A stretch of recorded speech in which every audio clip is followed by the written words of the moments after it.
Warming up. We in costume. Oops. I really should change like where my mouse cord is bundled. It's this extra weight near the front. Oh, wow. Nose is already cold. Hey, Pico, you are first in line. Parang ubar lang. Mm-mm. Not a queue. Yes, you can say we are in uniform.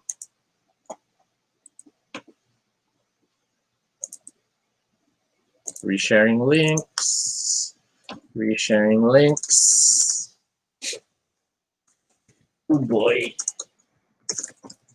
Where did I put the shark? Yes.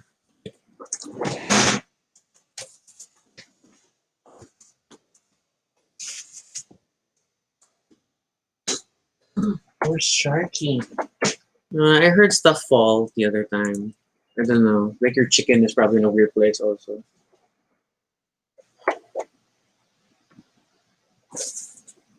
Oh, there.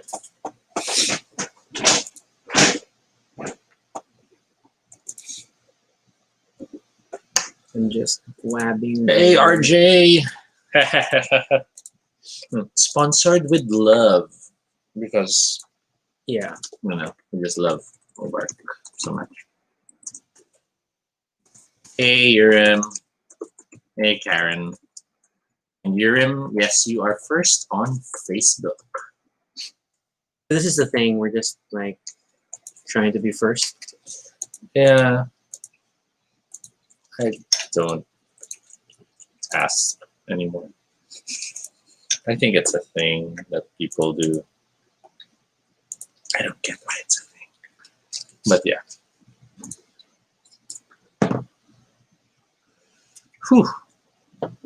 Will there be any upcoming shows from the Divas? They actually have regular like live streams. So like on Wednesdays, you can typically expect the Ring to be performing live on her Facebook page.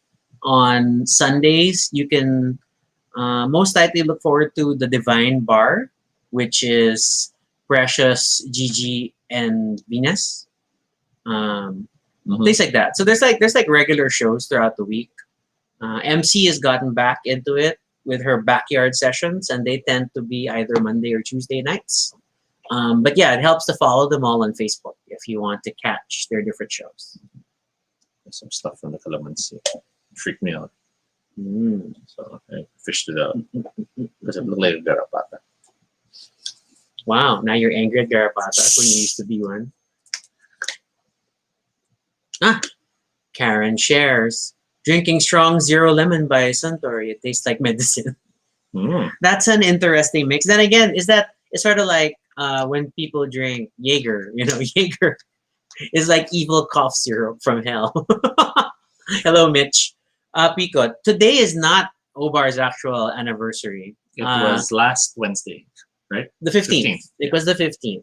So we're just celebrating for the weekend. But yeah, there's no particular special event. Is it dark because of the clothes? Yes, it totally is. Because if we raise it, then we get oversaturated. Then it looks like we're glowing with energy. The white just really flat. But actually, I don't know if the white might be better actually. And then lower intensity. Which is like the same. But we're just not as rosy. Hey, Jed! Oh my gosh, my nose is acting up. Yeah. Oh, weekend. Excuse me. And Noel. Hello, Noel. And Mai. Hi, Mai. I really like to play music. But then if I play music, the stream will end. We will get flagged. You will get flagged. So yeah, it's 9:19. I guess it's a good time as Hello, David. any to get started. Oh my gosh, I know I'm gonna like fudge things because of my nose. This is Dobie. And this is Rock. That sounded funny. This is Toby. Rocky again. And if it's your first time here, welcome to Baduy Pride, a little space on the internet where we talk about anything we want, even in funny voices. Why do you sound like you're out of breath? Because my nose is like on the verge of a sneeze and I'm holding it.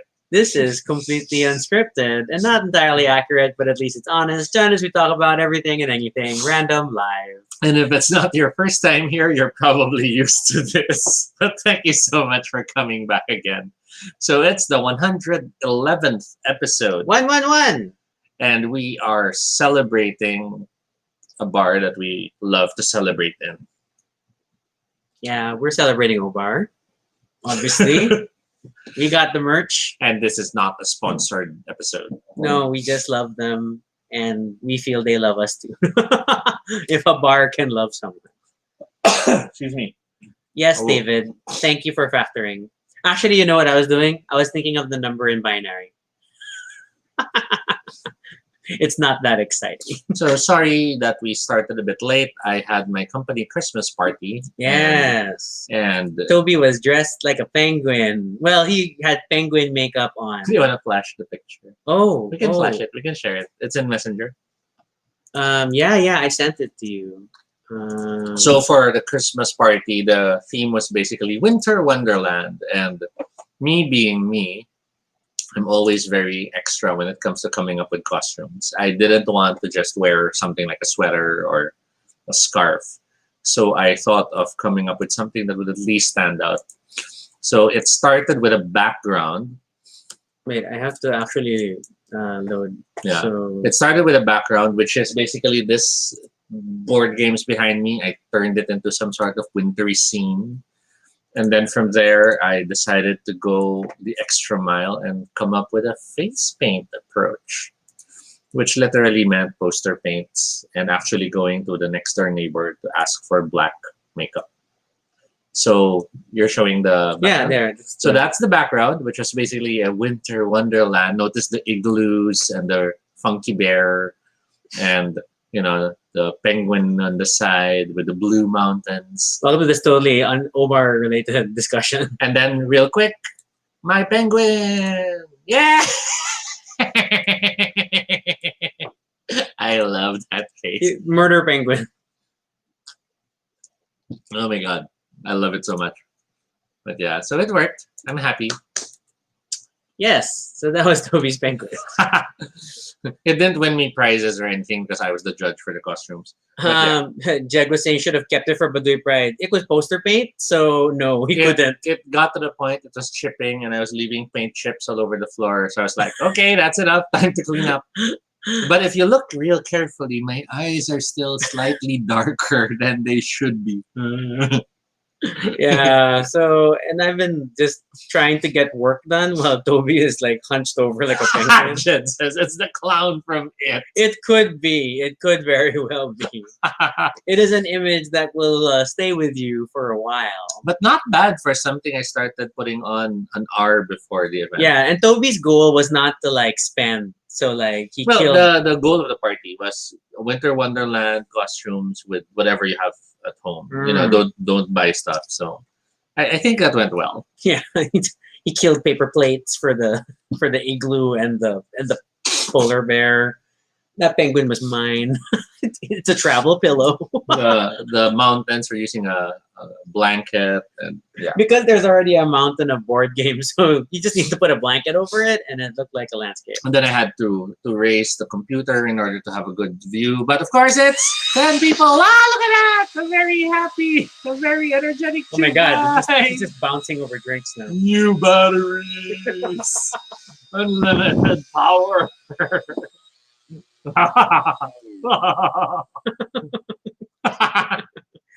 He's in your drink. Okay. So, thanks for everyone who's joining us for this special anniversary episode for Obar.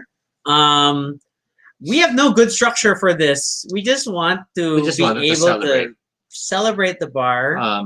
Normally, around this time every year, whether it was the weekend before or the weekend after, oh my god, Art Family. We would have some sort of a celebration show for it. And, you know, and I don't know how to theme an anniversary show. I mean, normally, I guess when it happens at Obar, I expect like a greatest hits sort of thing. Yes, they tend to do that. They tend to have the best numbers. They're not necessarily the crowd favorite numbers. That's true They too. could be They could be the numbers best. that they like. Yes, numbers they really like, or numbers Anita. that hit a new level. And Queen Anita could of course talk about that as well. But it's always the best shows for that year, and they Yeah. have it showcased again.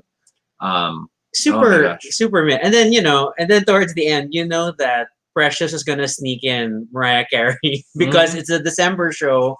And once December hits, Mariah Carey is fair game. The Precious is going to come in and Mm. do the Christmas I song. mean, you have people in the States joking about Whamageddon because Last Christmas is going to play eventually when they're in the malls. Mm. For the rest of the Philippines, you have Jose Marie Chan. But for Obar, it's Mariah Carey. It is always Mariah. It's going to be a Mariah Carey number.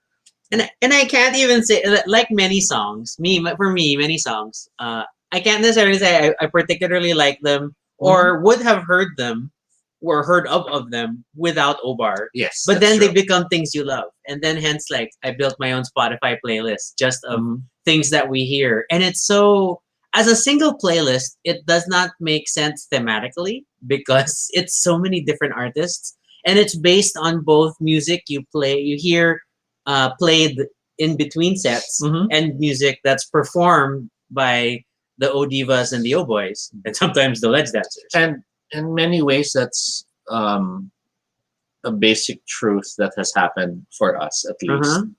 That there have been so many songs we've learned about or got introduced to thanks to the divas performing them. Yes. Or maybe even the DJs playing them. And then since then, we ended up liking the songs, even if they're from artists we normally would not follow. It's all part of that grand experience of hearing it for the first time, being and doing that happening while you're at a place you love and being with awesome people. So, my gosh, I miss Obar. What do you remember from your very first night at Obar? Well, I really still remember my first night at Obar. I've told the story before, but I'll tell it again. Yeah. So it all starts with my my eventually to be called best friend then, but was still then my ex. My ex from my college years, whom I had not been in touch with for quite some time because there was a really bad falling out. There was that decision to try to reach out and make amends. And when I did so, it was for his birthday. And I met up with him at the restaurant across from Obar, which I think was Paddy's, if I remember correctly, or Gilligan's. Gilligan's. I think it was Gilligan's. And I remember getting there only to find out that something happened or friends didn't show up, and he was in a mood and he was feeling very annoyed. And I was, hoping to kind of cheer him up because I did want to rekindle the friendship. So I was like, I have a car. Let's go anywhere you want. It's your birthday. And he just points across the street and goes, Yan, Obar. And I remember my first reaction was, oh my God, I don't want to go to a bar. Because like I mentioned, I was more used to drinking at home or just staying with friends. But I decided, might as well. It's a birthday. I'm all in. We go there. The first show I remember seeing is by Shu, also known as Baguettes. Mm. And then I just fall in love with the place. They were performing, and at that time some of the popular songs were that Mariah Carey song with the camera. If the camera's recording and all this and that. What? I'm sure the viewers know what. Yeah, I'm if talking someone about. can help answer Toby's trivia question, thank you. But it was I stuff don't like Mariah that, enough. and I just fell in love with how it was being performed. I was enjoying the show, despite the fact I'm not a Mariah Carey fan. The place was a smaller Malate place at that time, but it was still such a rush of a feeling. I didn't know anyone at that time beyond Tom. He had some friends he knew at that time, so he was introducing me here and there to this is like that, this like that, and I was not remembering any of them as always. But I remember just liking the fact that I could hear and feel the music all around me. Mm-hmm. And then there were performances that reminded me of theater. And bottom line, I was just being myself Mm-hmm. because it was a gay friendly place compared to other places I've been to. So there was that feeling of being at home and that feeling that I was at a friend's house and it was just having a party. It was that sort of Mm. feeling. So I just fell in love with it so much, so quickly that I started going for the next 3 months every night because at that time, Obar Malate was open every night. Yeah, yeah. It was open pretty much every night Mhm. until it closed. So, Noel suggests, was it like Dream Lover or Emotions? No, no, no, no. Jay's like Touch My Body or Yes, I Obsessed. think it was Touch My Body. Because that's the line, right? If there's a camera over here, blah, blah, blah, blah, blah. Well, I do. Yeah, yeah, that one. Congratulations. You win nothing. But like slight confusion still of really? Was that the answer? Yes, Okay. but yes, I remember that. I remember, and that wasn't specifically the song playing, but I remember that was one of the Songs at the time. that kicked connected because I really found myself going, okay, this is not bad. And then when someone told me, oh, that's Mariah, what? I had that reaction, but then next thing you know, I'm playing it and enjoying it. Yeah, see, Jay has shared the Okay, lyrics. Urim shares his first night was with Toby and he remembers Zemen. Okay. Yes, Zeman And was our waiter. and the place was full and we were outside. Yes, because at that time we didn't really have yet a spot. Mm. It wasn't till a little bit later that Zeman realized I was going there so often that he allowed me to share the table of Doc Ardy. That in itself is a story. And that in itself is a story. Um, You? I realized my first O-bar night was not a full O-bar night because we came from that other Party. from the fake Valentine's Day party of a friend.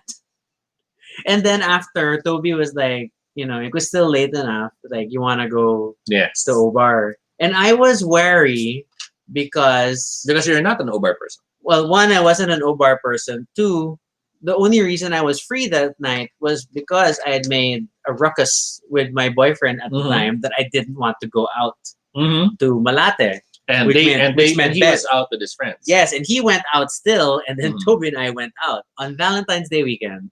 Red flag, guys. So, yeah, but we still after the mini whatever drinking Oh my session. God, Mama Grace is here. Yes, Grace is here. Hi, Grace. Hi, Grace. But yeah, after that pseudo party, Toby's like, let's still go to O-Bar. So by the time we got to O-Bar, the shows were done. Mm-hmm. Sun was gonna rise soon. So we ended up taking a seat outside. And then we were joined by Jaja Mm-hmm. post show, which is like understandably, I'm sure she was tired and all that. And so like randomly introducing me to this person. Wasn't Grace outside at that time? I don't know. Because I sort of recall it was those tables in the Because already the table's on the street. yes, it wasn't the tables in front of the bar. No, it was on not the side. that. And when we were there, I remember Grace was there with some other friends, and one of the friends lost a shirt, Okay, I don't remember that much. and they were all joking about it, and we were just sitting there.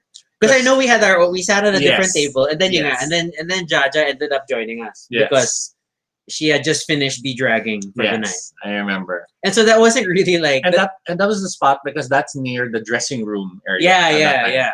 Because the dressing room, the original Umalate dressing room, was pretty much a tarp or a blanket tablecloth draped around the tree, right? Yeah, And the beer near the and beer the stacks of crates. beer crates. Mhm. So it really wasn't much of a space. Yeah. Ooh, okay. And then because like first I went to O, some people did reach out and left afterwards. It's a bit awkward since you're just alone and sleepy until he joined us because that was like an event night. So I'm glad that we were able to connect that night. That was fun.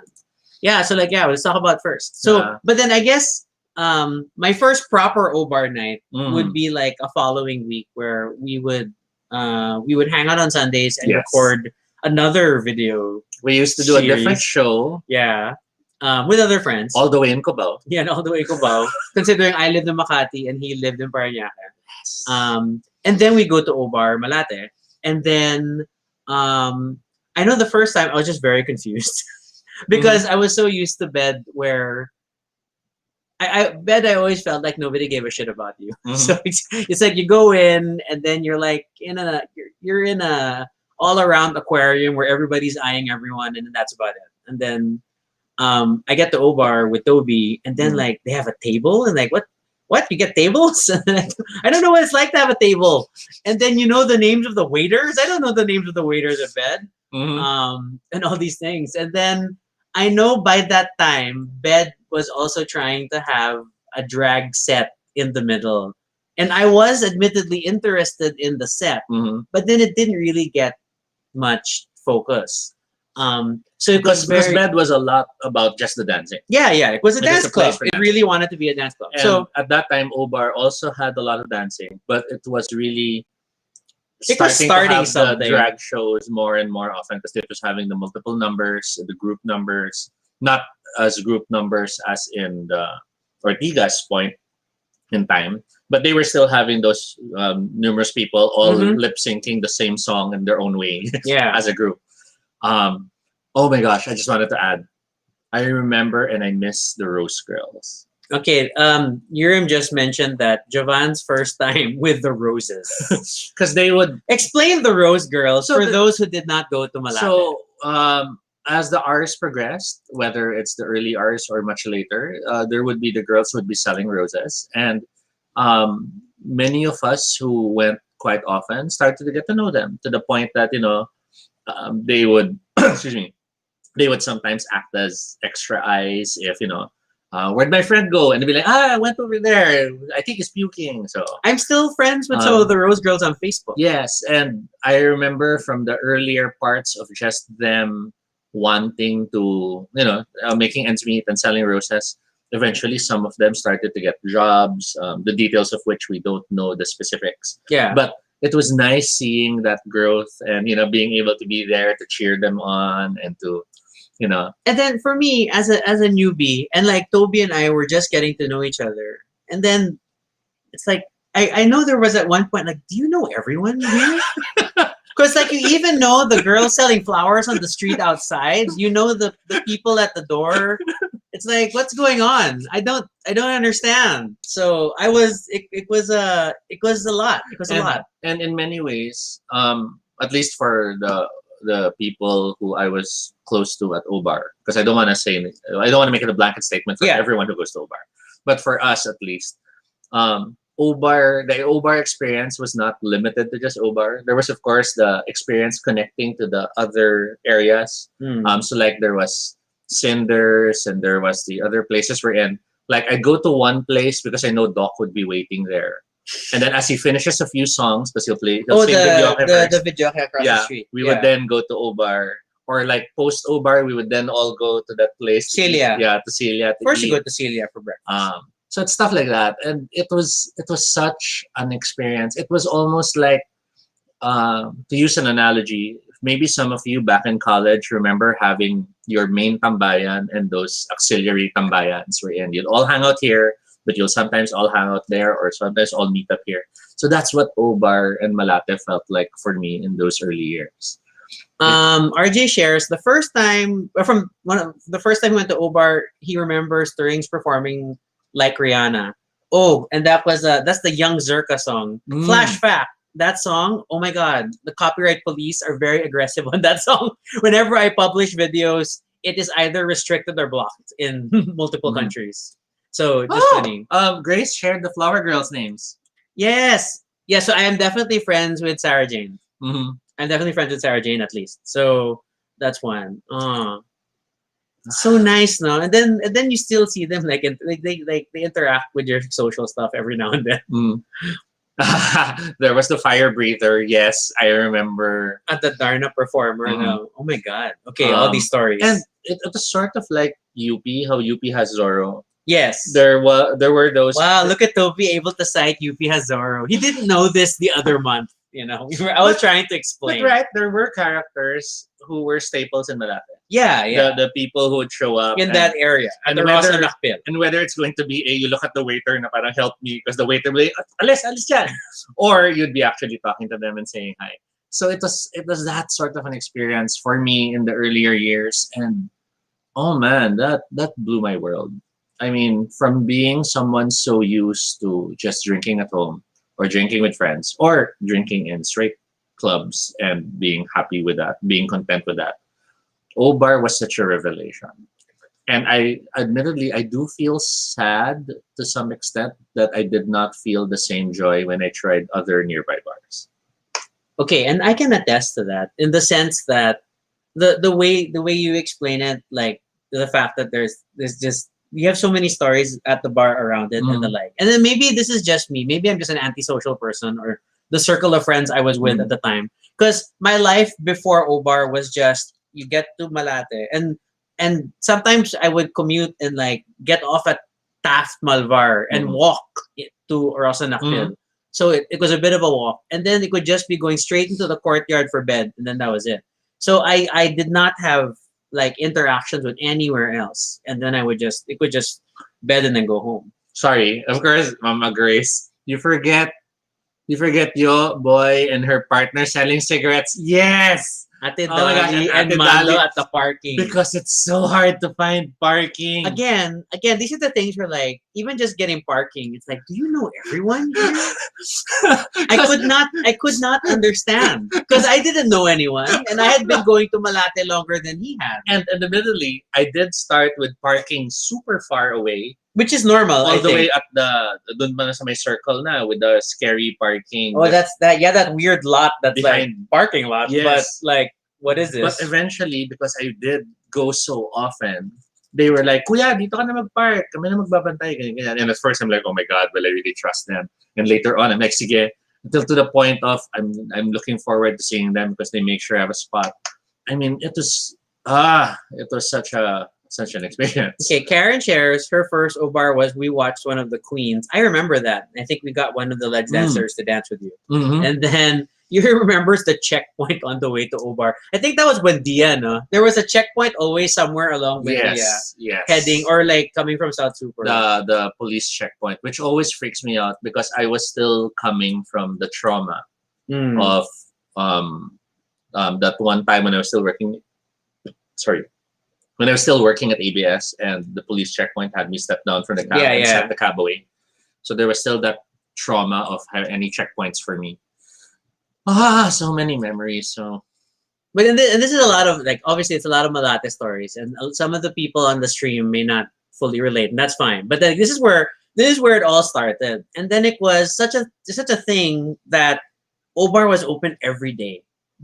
Obar, it was practically a community Mhm. service that they were open every they day. they made sure people, well, gay people to be more specific, they Okay. made sure the gay Filipino youth of Manila, of Metro Manila, had a place to escape to be themselves.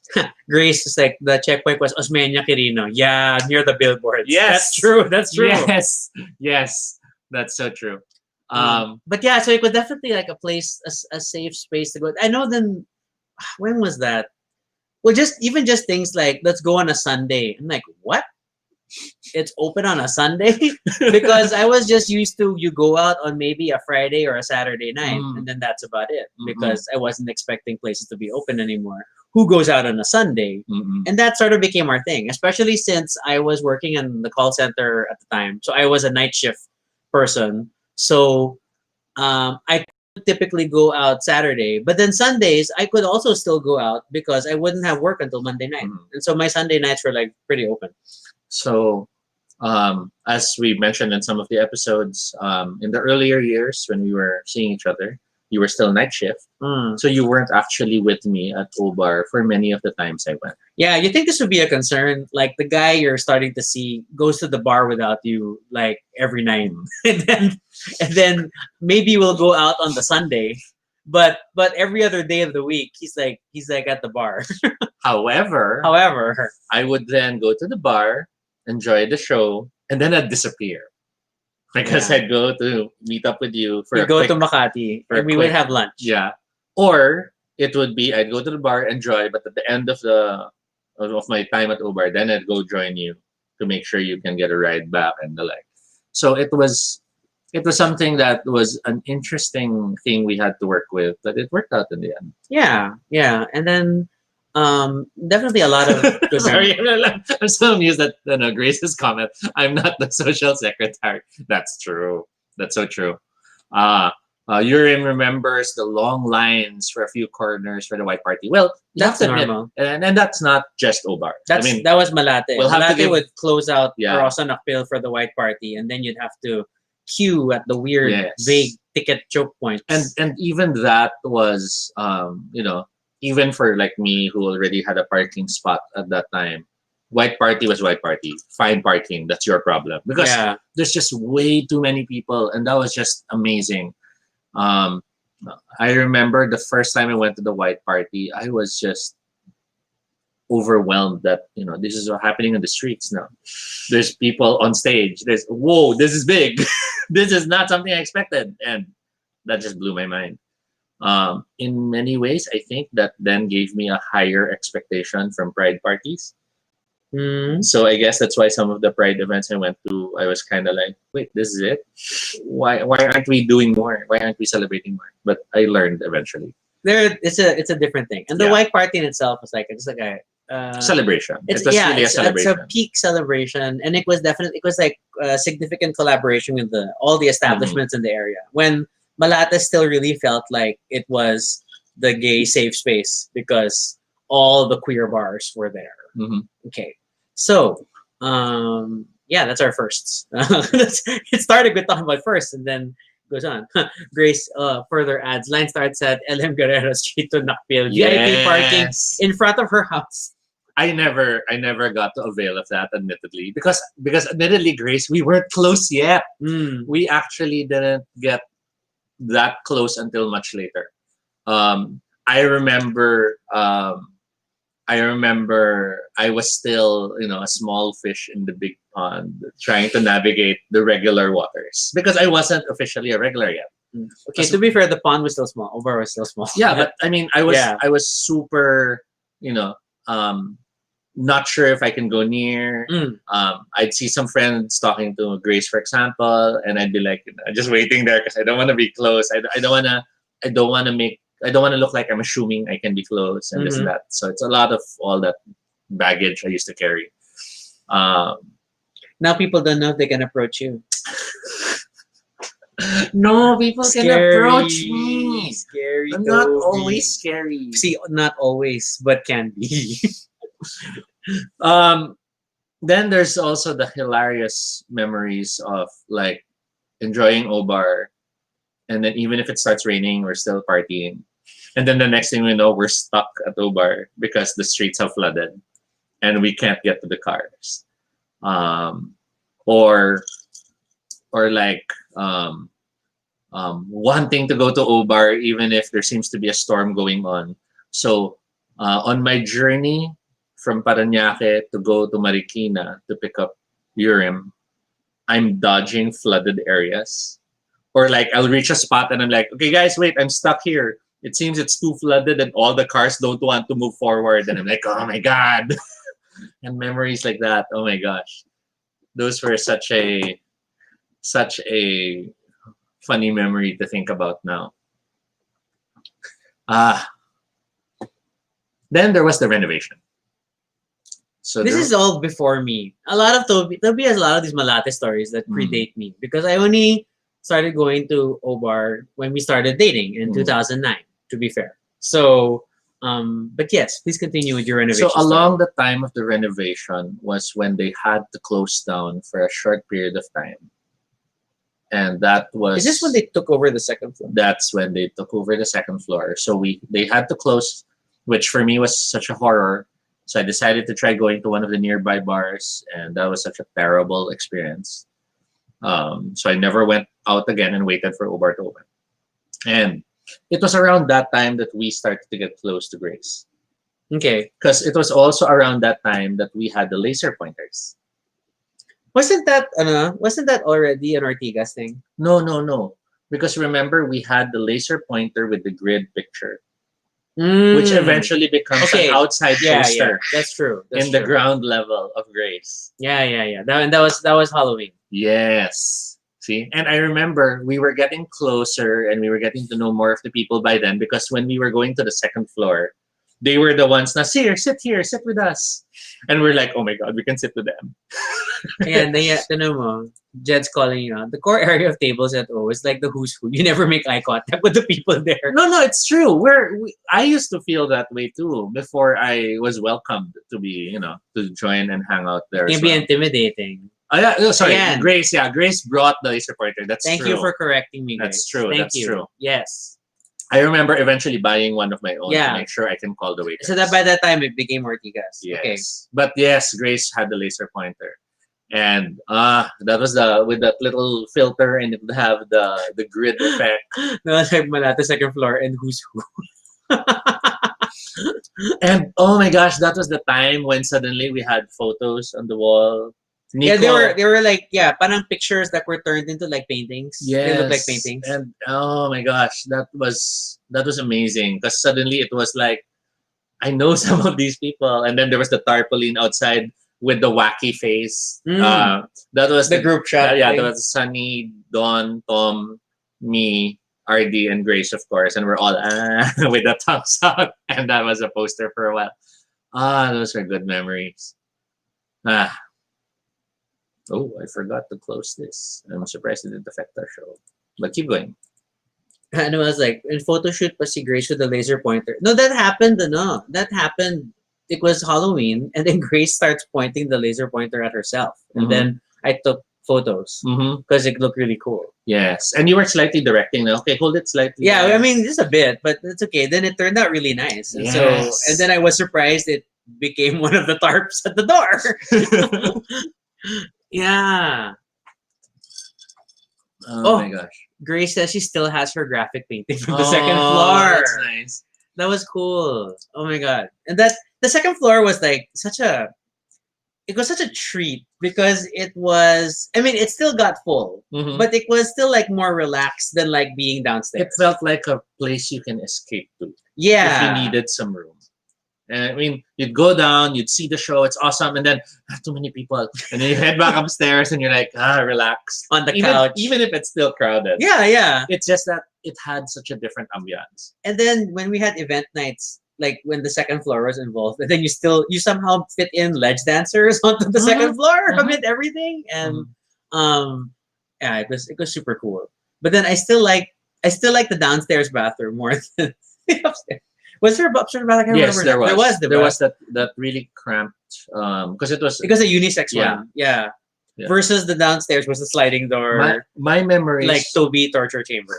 My memories of the upstairs room have a lot of Halloween memories. Yeah, because we would sit around. Or like or that one year when the street white party didn't happen because of storm fears or something. And then parang people still went out in white that weekend. And so we all went to Obar. And then that's why we had like we had a lot of us in white. Now we'll have a white party. I think we wore those masks.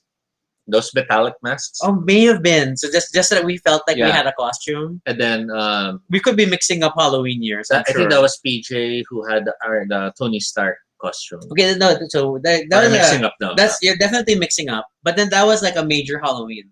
So that was like he did the Iron Man work because he had an LED light under his shirt. Yeah, because it was his Iron Man heart. So that was cool.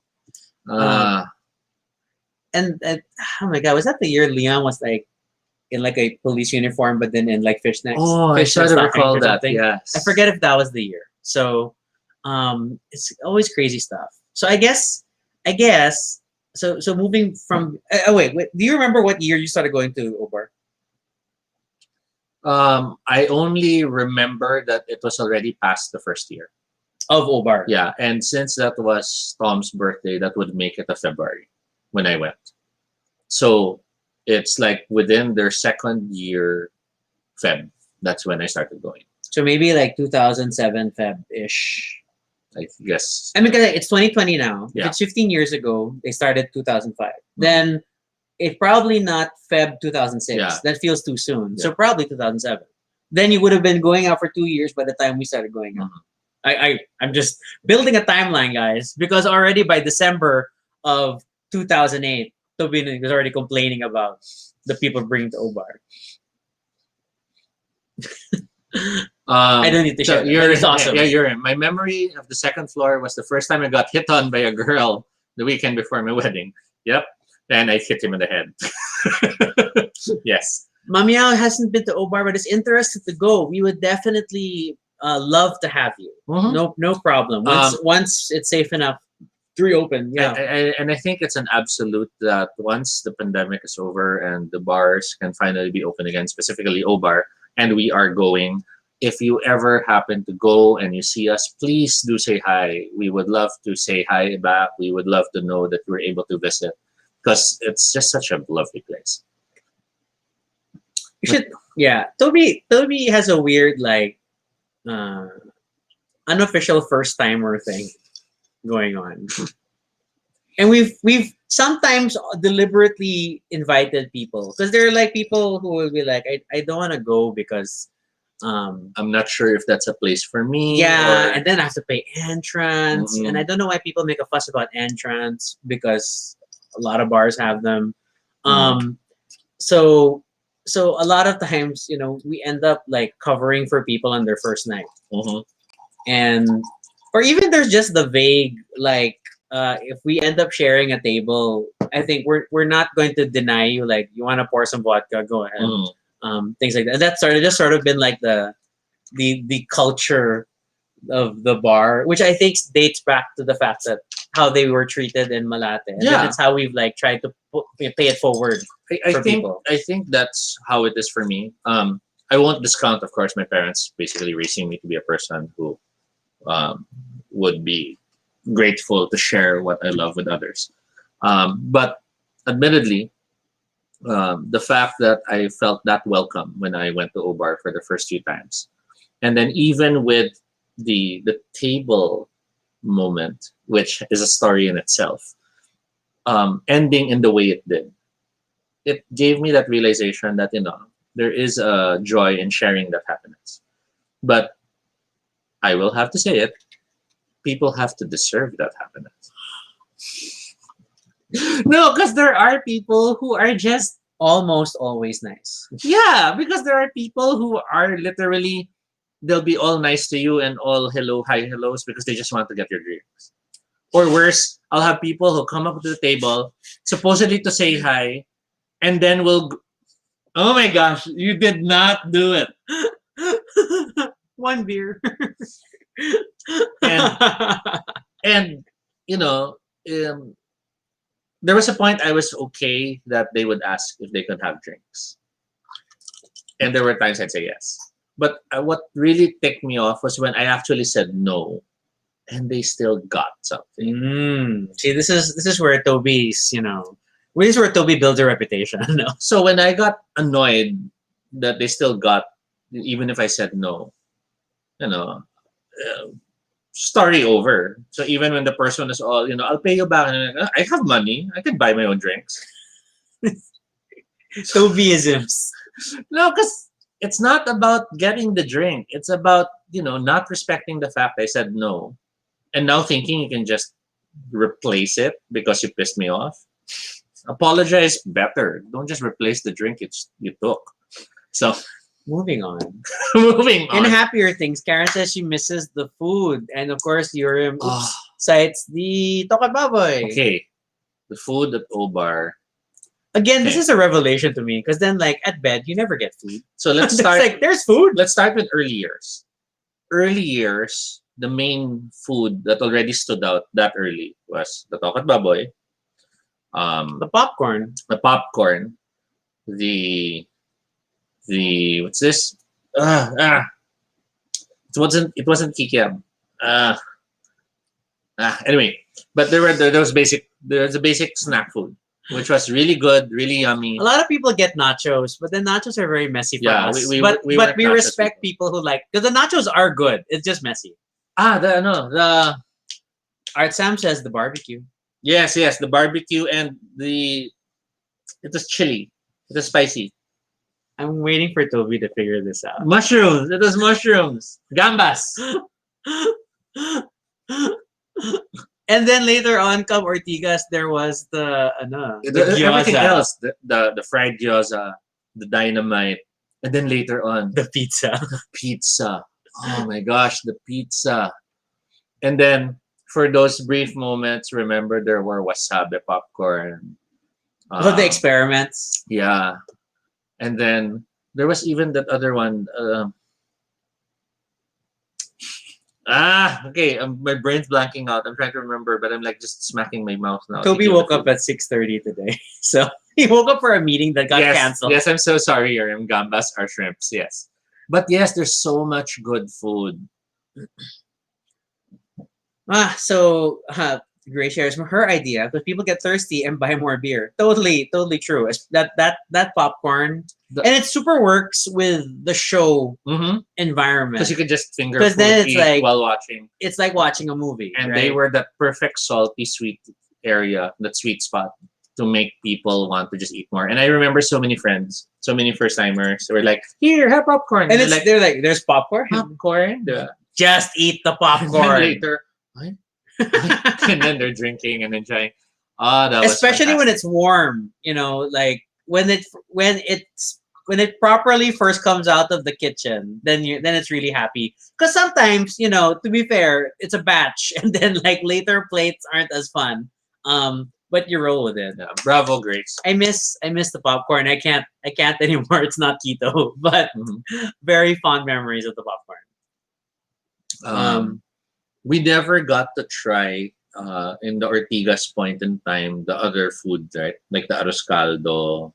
Oh, and stuff. the outside Because they had breakfast that stuff. outside, and we never really got to try those. Because we were like rushing home. Or okay, to be fair, because I was not keto then. Then I was very like egg dasal o'clock. Yes, It's like after McDonald's. Like egg I dasal. think you were one of those. Popcorn. Yes. I'm sure I did too. Because I'm like, why? Why is there popcorn at the bar? Why am I going to have popcorn with my beer? But it works. And then there was the sisig also, of course, and the sisig. chicken wings. Oh, the chicken wings! I remember that. Guys, we did have dinner. I remember there was that We one did. night I was alone in Ortigas, and I haven't had dinner, so I ordered chicken wings as my first order for the night. Of course, the beers were already there, but those don't count. And I'm just there eating the chicken wings, and then someone nearby the table sees me and goes, "Grabe naman to kumain." And I look at him, masarap eh. And I just kept eating. I like later on, like JR would see our table and then we have tokat baboy and barbecue. And then it's like, gusto nyo ba ng rice? It's parang, pwede ba? But the food was really so good. And the tokot baboy, ibang klase. And I can still eat the tokat baboy. And we've tried tokot baboy in so many other places. Yes. And it's not as yummy, it's not as fulfilling, it's not as... Yeah, it's totally an O-Bar show if we're talking about the food. The tokwa has that sweet spot of being crunchy, but it has absorbed the sauce. Yeah. Okay. Then I have theories. Especially come Ortigas. I always have this feeling that Friday tokot baboy is better than Saturday tokot baboy. Because Friday, parang it has a bit more sauce. On Saturday, parang it's the bare minimum because it might spill. Yes. Something. So it's crowded. Because really it's super crowded on Saturday. So I noticed a difference. And then, but then beyond that, when they introduced the fresh chicharron bulaklak. Sorry, Karen, it's making me hungry too. Yeah, the fresh chicharron bulaklak. It's like, this is a revelation. Bulaklak. It is fresh from the fryer. It is still warm, guys. It melts in your mouth. And I kid you not. So Rocky and I, or even at the time when Rocky and I and Flip were going so often, I would make sure that we have one order each. At least. It was that good. And when it reached the point that I'd order all three, at nakaka-guilty kasi tigisa kami, I slowed it down that I'll order one at a time. But then kasi... But I'll still order three. But there's there times they'll say, na sir, wala. It's like the kitchen's out. And then like, oh no. So the next time, Toby's gonna be like, meron pa, I'll order all of them. Because it was so good. And it really does melt in your mouth. It was crazy good. And I'll admit, quarantine frustration, and one of the weird things we experimented in the early months of quarantine is I kept ordering chicharron bulaklak from different restaurants in the area. Yes. And I mean, to be fair, it doesn't survive. I'm sure it doesn't survive delivery well, but it just wasn't. It just wasn't the same. It just wasn't the And, same. and even in high class restaurants that we were at. Remember we were in some restaurants Manam. diba? The chicharon was 300. And then when we eat it, Meh. Or like there was the other one, parang friends and family or something. yeah, Oh, that was terrible. to quote my nephew Luke, why? Wow, he has hand gestures. That's Why? cool. Why? He was- Yeah, so things like that, and then I have also like sidestepped my way out of most of these menu items because of keto, but at least I can still chicharon and tokat baboy. Now I remember the other dish. Quesadilla. Oh, the quesadilla. Those Okay, that were was nice. good. That was nice. Those were good. I mean, those are. I will say those are nice. We will be able to get back, and then oh Hi, my god, Amos. Amos has joined, and he realizes the first episode he watched was an O-Bar episode. Okay, yeah, we're talking about O-Bar again, but this time we're just talking about the bar. So yeah, so the food is amazing, and I mean for bar chow, it's so worth it. And you know, we've had so many nights we're in. It will start with just the two of us, but then we drag first timers with us or friends with us, and the next thing you know is we're now a table of 6 or a table of 8. Yeah, And we pour the food so they try it and they're like going crazy eating it and enjoying it. But then at the end of the night, the prices are still great. yeah. For a group that size, it's not a Between painful drinks price and point. yeah, yeah. And even when we normally will treat them out, but even when they, they'll insist to pay. But then when they find out how much, wait, how, paano, di ba? And it's just amazing. That was what made Old Bar such an experience, even for friends. Okay, When you, then I have like a question now for like waiter codes. I mean, like are these universal barcodes or are these like O bar? Because these are things that I've only mainly seen because of you. So things like lights is L. Red Horse. What? Why is that red horse? Because you're riding the horse. And then even just ice. Or ice. strong. Why strong? Yung strong ice. Oh, okay. San Miguel strong ice. But then this is just like actual ice. Yellow, if you need ice. How did these come up? Because when you're far away Are these from, barcodes or are these just O barcodes? I don't know how it started, but I do know that in the many times that we'd be discussing with the waiters and trying to order, that's the signals they'd throw out. And that's the signals we'd sort of... Oh, okay, Jed. I don't know if that's the reason, but yeah, that kind of works too.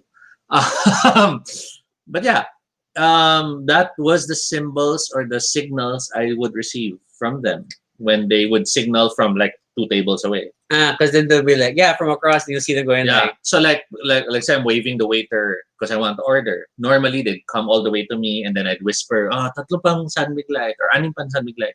But then sometimes they're still so far away, rather than traverse the sea of people, because it was literally a sea of people on most nights.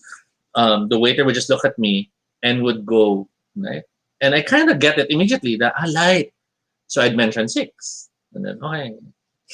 And that's how it kind of formed. And yes, Art does share. It is hard to shout out loud, which was totally different from the other literal sign language things that we sort of cultivated in our circle of friends. Everything from sex to horny. we just take actual sign language. Yeah, or, may tama na, medyo lasing na. Okay, that's it. Then I've always wanted to like ask, because then it's like, because there is a language that I was like not familiar with. And then, I was waiting for like, is there a code for kamikaze? Then, like, Okay, we have to talk about the kamikaze. okay, okay, Because there was a time the kamikaze was the drink. okay. I mean, I was pretty much when my earlier nights of O-Bar was whatever beer, because I didn't know yet what I wanted to drink. But then when I started going on a nightly basis with Zemen as my waiter, I was the Red Horse guy. So I would have a dozen Red Horse beers laid out on the table, So when I arrive, they're there, and I'm happy.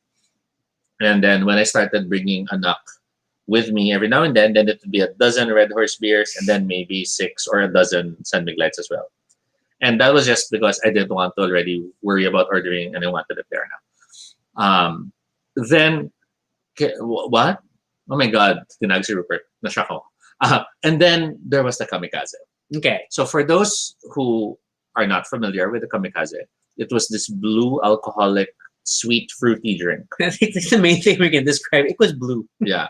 And it was served in a pitcher, and then you serve it and you pour it into shots. As to what was in it, I'm not sure, and I never bothered to learn, to be honest. But a pitcher was less than $500. Mm. If I remember, and I could be wrong, but if I remember, it was like 300 something, which was an amazing value. Okay. For someone who was stretching their money at that time. Yeah, and it's like an instant like party drink for the group. So right? for that like, you can share. if you like get 3 beers, or you can get a pitcher of kamikaze, but then you can share that as shots. So that was and entrance would come with 3 beers already. So if you just want something to add on to your beers, the kamikaze was your go-to, and that was everything from us just enjoying kamikaze to a lot of breakups and a lot of drama. Hi, Rupert. Came with kamikaze. Oh my gosh, hi, Rupert. I remember the night that things fell apart between me and my then long distance girlfriend. And I got so annoyed and so frustrated about it that I went back inside Obar and I told the waiter, Zemen, dalawang kamikaze. And then I started walking around the bar 2 pitchers with 2 pitchers. Okay. And then friends were carrying the glasses, and I'd look at someone, "Cow," and then they'd give a glass, and I'd pour, and then I'd go somewhere else, and I was just sharing shots because I was so frustrated, but I was just wanting to enjoy the night. So you were just getting people drunk. Yeah, because I finished whatever I didn't pass on to everyone else at that time. But the kamikaze was such a signature drink then. Oh my gosh. I never really knew what was in it. But I think it was a gin-based drink. I don't know. You can't tell. I remember those nights. Yes, Urim was with me those nights. Yeah, and then we didn't carry on. It's like when we started going out. Although you did make me go through a kamikaze round at least once or twice for like big party events. But then we were mostly beer. Sorry, beer. Well, at one point I think nabiktima ako na. Most likely. Yes. Most likely. Then there was our drink that we really liked, Patron XO. Oh my god! Which sadly is not keto, so we don't get it anymore. But oh my gosh, coffee liqueur, tequila. Yes. Yay! I mean, like that was so good. It's like I'm not a fan of Jaeger, but then for a time Jaeger is like the default. Like if there's a party, you get a Jaeger, and then let people serve themselves Jaeger. Mm-hmm. And I don't know, and it makes the party happen. But then Patron XO, when you first tried it, it's like, what is this amazing thing? Mm-hmm. And it costs so much, but I don't care because it's so good. Yeah, it became our drink. It was the stuff that we used to buy the moment we're celebrating an anniversary or we wanted to celebrate a birthday. Oh my gosh. And then there's Jackie who introduced us to Stolly. And totally like poo-pooed any other vodka that you must drink Stollish. I still love that friendship because it really just bloomed out of nowhere. I mean, not out of nowhere, but it was such an unexpected friendship to form. I mean, she's such a big character, really, and then you can't say no. And the impromptu lecture on the proper appreciation of vodka. With a shot glass, ice. You pour the vodka on the ice cube, and then you remove the ice cube so there's no ice. Yeah, she kind of just lovely. swirled the ice around. Turing is here. Hello, Turing. Hey, happy Turing. anniversary. Again, stating this is not an official Obar event or anything. we just happen to have gear. We just love Obar and we miss it so much, and it's the so 15th I have the keychain from the 14th. Mine was broken. He'll be broke at opening a bottle. But oh my god, we love and we will keep Obar alive with with joyful stories about it until it reopens because we will all meet up there once it is. Jed was like, "What's the O signature drink for 2021?" I feel like it has to be related to like.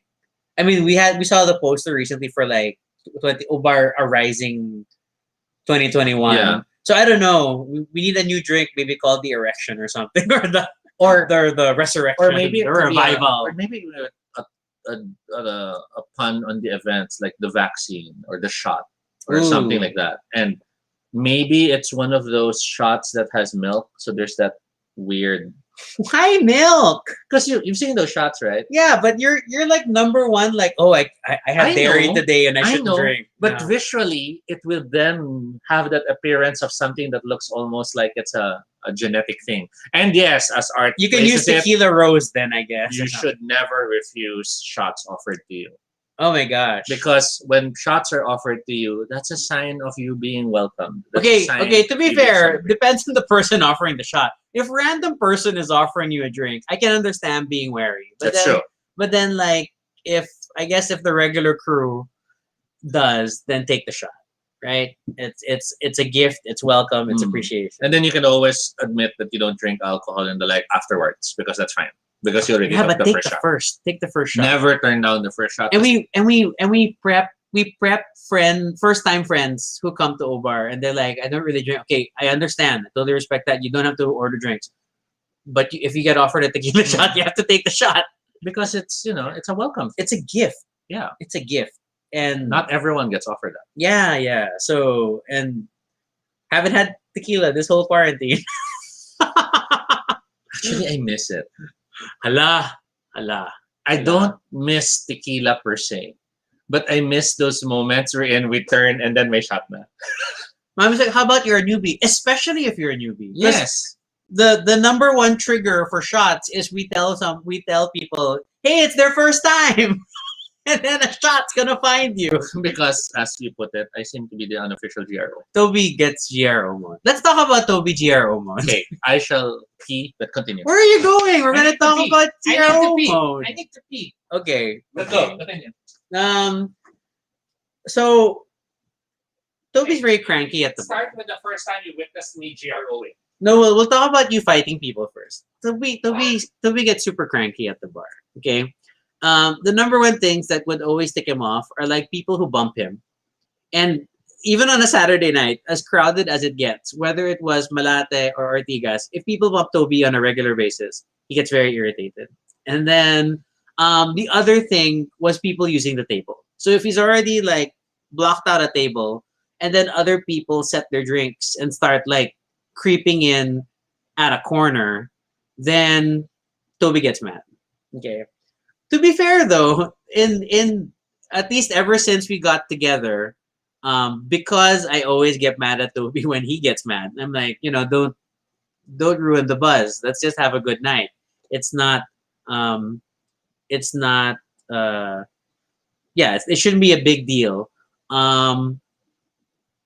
So Toby kind of mellowed. So there are still cases where we have people like who put drinks at the table. And then Toby now doesn't get mad right away, but it takes time to explain. I'm not privy to the entire conversation because I'm normally busy taking photos and videos of the Odivas. But then later on, especially come the end of the set, suddenly Toby is introducing me to the group of people who have joined the table now. And then it could be like, first time, So then like, what happened? Because earlier I could see him giving dagger looks to people because they were setting their drinks at the corner. So to explain, Okay, try. the table that we tend to sit at is not even our table. That is true. It is a gift It is the table for friends and for regulars. friends and regulars, and we are given the privilege to actually use it, We ask every time. and we are very thankful for that. Mm-hmm. Now, when other people just encroach and use it, See, number one, encroach. there's always that It's like a military invasion. It's like, there's always that frustration of didn't you even at least ask? mm, Because you can obviously see there are other people at the table, and it's not it's not necessarily because I don't want other people to use it. A It's lot of more, times he doesn't want other people to use it. yeah, but it's really more, what if other regulars show up Yeah. and the place is occupied? Mm-hmm. Diba? And if it's total strangers who just sat there, it's not like we have control over that. So when I realized that, I can talk to them, and if it were like, okay, they can join, then at least they know they talk to us. And if they have to move out of the way because, let's say, other guests come in, then they understand. But there are those who just put stuff down and then they take your beer or eat your food. Yeah. And then they'll look at you and pa-cute na parang, sarap, no? And I'm like, syempre, ako nagbayad eh. Or malamang, kaya ako in-order, di ba? But it's that frustration of parang there are people who just don't know personal space. And yes, a bar can get crowded, but if you're raised with the proper values, Wow. We go to values, guys. but that's the truth. If you're raised with the proper values, you won't just grab someone else's drink. You won't just eat someone else's food. Diba? So, standards. So, but then I feel like, especially in recent years, more often than not, the people that you end up lecturing become the people that you're introducing to me. Because I've learned to be less aggressive and antagonistic and now try to be a little bit more, okay, maybe they just don't realize or maybe they just don't understand. So, attack them with kindness, and then if they're not worth it, afterwards say, excuse me, and then move them out of the way. Because I will admit there was a bit more ability to get space. Karen's like, are they drunk? No. Not that drunk. More often than not, they're not. Yeah, Because- more often than not, it's a group with like at least one girl who doesn't drink. It's like- I mean, there's always like, you know what I mean? You know what I mean? That group. Okay. And they tend, kasi this is what you don't sometimes hear it. There are those conversations. Like you'll see them, and then one of them will go, "Ayan, lagay mo na dyan." And then the other one say, hindi naman natin mesa yan. And then the other one will go, "Hey, okay lang yan, wala naman magre-reklamo." It's stuff like that. And it's the same culture as to why people who are turning right on the street will take the left lane, go all the way front, and then cut to the right because they're thinking wala namang traffic done. It's that stupid culture of, ano yan, maiisahan ko to, or wais ako. And I hate it. I hate that culture.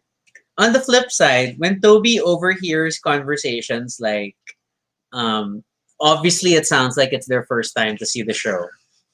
Then he gets Mellow. Then he gets mellow. Then he starts like, especially like if there's at least one girl in the group, then it's like you want to sit. And it used to be people who are like this. Yeah, It's like carrying yeah. everything, and then be like, the smallest thing, dancer will, do a hip thrust, and, ay! Oh my God, may ganyan dito. And you already know, okay, first timers don't have that. Because that's it, right? When it's stuff like that, you just know that it's their first time. And you realize they're struggling and all, but they do want to see the show. And that's the key thing, I think. When I see people who really want to see the show, then I want them to be able to do so. Which is why sometimes I'm like, oh, yeah, sit there. It's okay. You can Yeah, so a lot of these things happen during the show, and I'm busy during the show. And then when I turn around, oh, there's all these people at the end of the table now. But at the same time, I still know it's not our table. Yeah. So I always tell them na parang, sige, you can be there na. But if we have to move, it's okay. Yeah, Kasi, there's always warnings. Because, sometimes the waiters will come up, sir, darating sila ganyan. Makikigamit the table. Then, of course, we'll move. It's not ours. We're not like some people who will make drama. I will get ice. Continue. Oh, Toby. Amos says cameraman. Yeah, totally. Okay, talk about your camera pictures. How did it start? How did that start?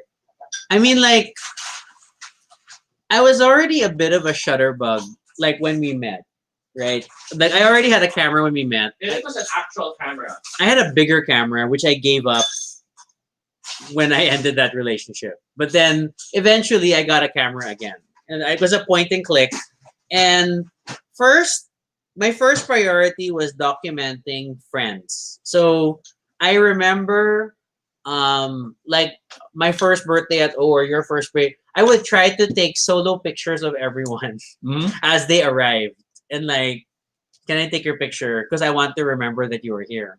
And then I take like a few like generic shots of the divas during the show, and then that was it. And then I think it wasn't until later when I started to actually have the divas on my social. Yeah. And even at the start, it was just pictures. There wasn't Yeah, even it wasn't videos yet. well, obviously space was a premium, Mhm. so photos were the only way to go, and I wasn't even I'm taking just like finishing the super high res. And then um, I think it reached a point when the divas were asking that I tag the photos or the albums so that they could get them. Mm-mm. And ano, sir, may birthday show ako sa ganyan na. Hindi pa, not even that far, because Right. it was still more just like they were appreciative of photos, and I forgot who told me, but who mentioned that. But it's nice to see what we look like on stage, Because they normally have no idea what they look like during the performance. because when you think I about think that it, was Eva. it could have been. But then when you think about it, guys, like you put all this work in your makeup, and then and this was that's we'll date it to like mid Malate, early Ortigas. Look at you. So the dressing rooms were both weird, right? Because Malate was the tree, Ortigas original was that also covered up area Far away. near the bathroom, right? Um, and then it just floored me that that was really a thing, that they were like they didn't really know what they looked like on stage, because no, you don't necessarily get you maybe get to take pictures while you're doing your makeup, but then if you've seen the way the sets go, it's so frenetic, right? It's such a rush, so Talo pa reality show. they don't have time. They don't have time. So then they super appreciate it. So then I like put more effort into taking more photos. And then it was sometime with one of my Lumix cameras, because I admittedly I went through a few Lumixes, that it's a combination of Lumix photos, dealing with O-bar lighting, which is it's very difficult shooting conditions. Mhm. I don't claim to be a camera expert, but then the conditions at O are definitely not for your automatic settings Because all of the time. all the active lights, the fast movement. And then the rise of Google Auto Awesome, where it starts Mm. stitching burst shots together. Then I started taking burst shots.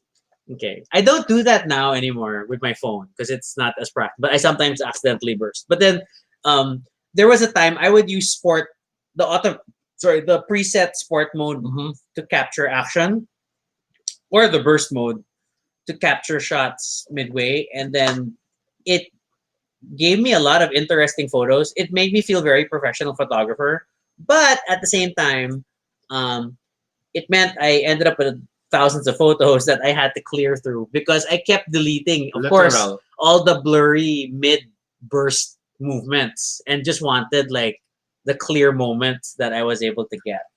And that unofficial relationship kind of built. Like Mhm. I really enjoyed the documenting, and then I know I would like to think that most of the Odivas appreciated getting photos. Mhm. I know it reached the point where it's a little inconvenient already because there were too many photos, and they're like it's hard to load the albums and all these things. And I'm so sorry, um, but uh, but yeah, that's sort of how that started. And then it's only when I switched. It broke my heart when I got this phone that I switched entirely to using my phone for taking pictures. Mhm. Um, but it was so much more practical, and then You I could take video. Then you can also post online stories immediately. Yeah, I could do IG stories real time. I mean, like I embraced the whole digital aspect of um Hey of Rupert, this. Hello, Rupert. We love you. I love you. Your is like I remember the hangouts where Rocky was sorting Obar photo. Yeah, that's like I feel like it's the whole week after I'm trying to find time to fix all the photos I have taken at Obar. I need to clear my drama always was I needed to clear my SD card because my SD card, I think I had an 8 gig at the time, was maybe good for 2 at most 3 Obar nights or one major event.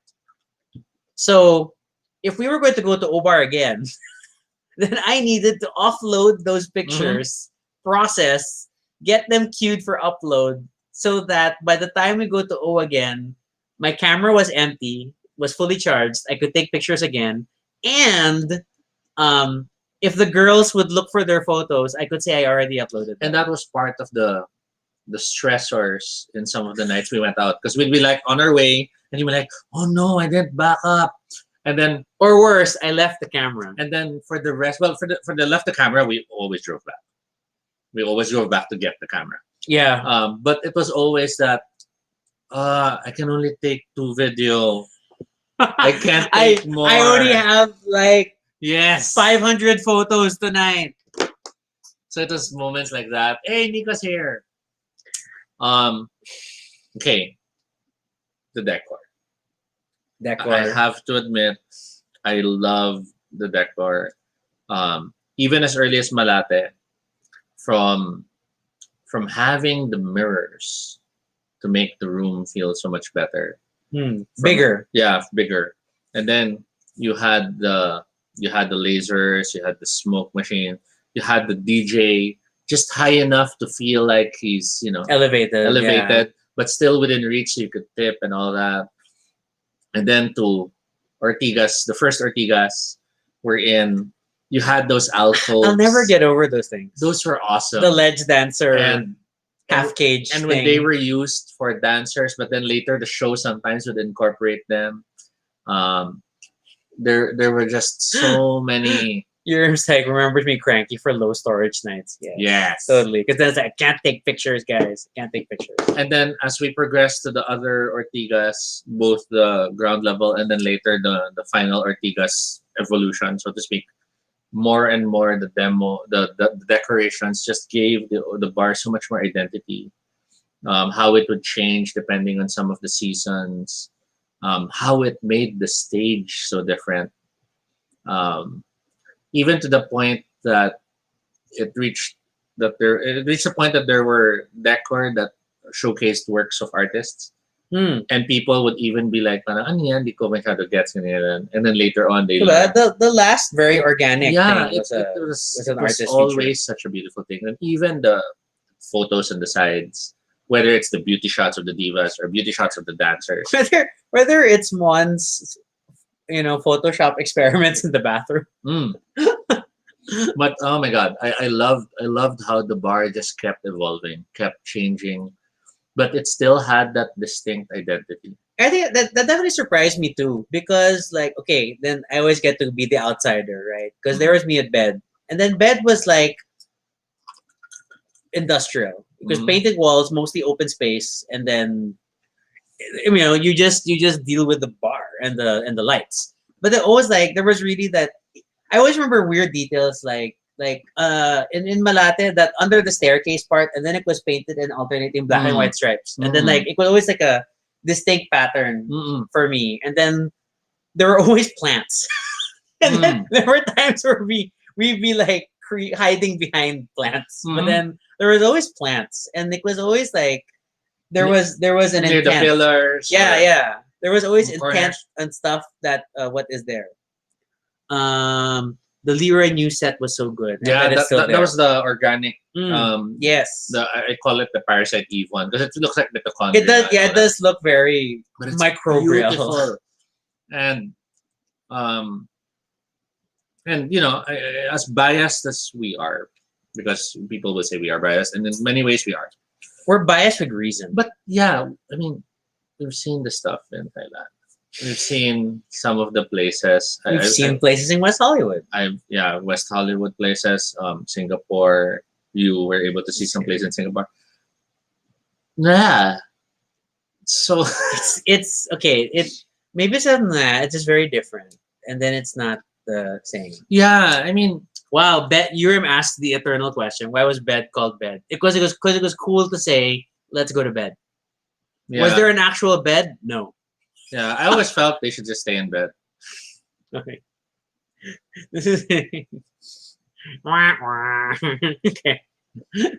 That's all I'm gonna say for that place. I'm not saying anymore. Yeah. So, but yeah, I mean, so we've been around, and then even for me, I grew up. I mean, I definitely went to more bars than Toby ever did. I mean, I went through the transitions of like government and then pretty much everything else in the Malate courtyard that opened and closed and opened and closed. Mhm. I will not say anymore.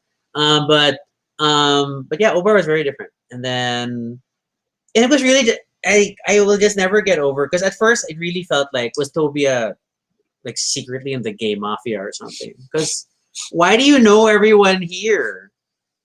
But then it really got to a point that okay, because it's a place where you can really get to know everyone. And in the many years that I was going to other bars, I never knew any of my waiters. I didn't know people outside my Mhm. immediate circle of friends that I would go to You didn't see there. them as anything beyond service. They were there to. Yeah, They were service. they were just walking hard hats. Mhm. Literally. They had no identity. Mhm. Um And here um, we had Zeman who would joke about old stories. We'd have talking about the latest MMO game that he's playing. I mean, it had that level of personal connection, which was just beautiful. yeah, and then we we know their stories. You know, I mean, like to be fair, maybe that may be just our experience. I'm sure not everybody who goes to Obar now does the same thing or gets to the same level of detail. But if you bother, if you ask, at the very least, the names of the waiters are on their shirts, unless they borrowed a shirt or Mhm. they're new to the bar and had to borrow a shirt. But um, the waiters' names are on their shirts, so you don't really have a reason to like not to know them by name, right? And then they- and, especially if and you want to make arrangements for tables Mhm. next time, you it really pays to know your waiter. and they try to know you. Mm. Remember, there were waiters na, kayo si Sir Toby, kayo si Sir Rocky. Mm. They make that effort to get to know you so they remember. Yeah. And later on, they can, No, it's funnier when we get endorsed new waiters.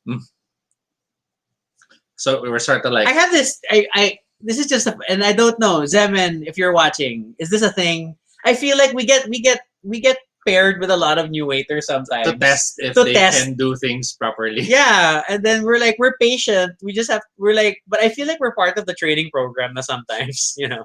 And I don't complain at all because, we do give feedback when we need to.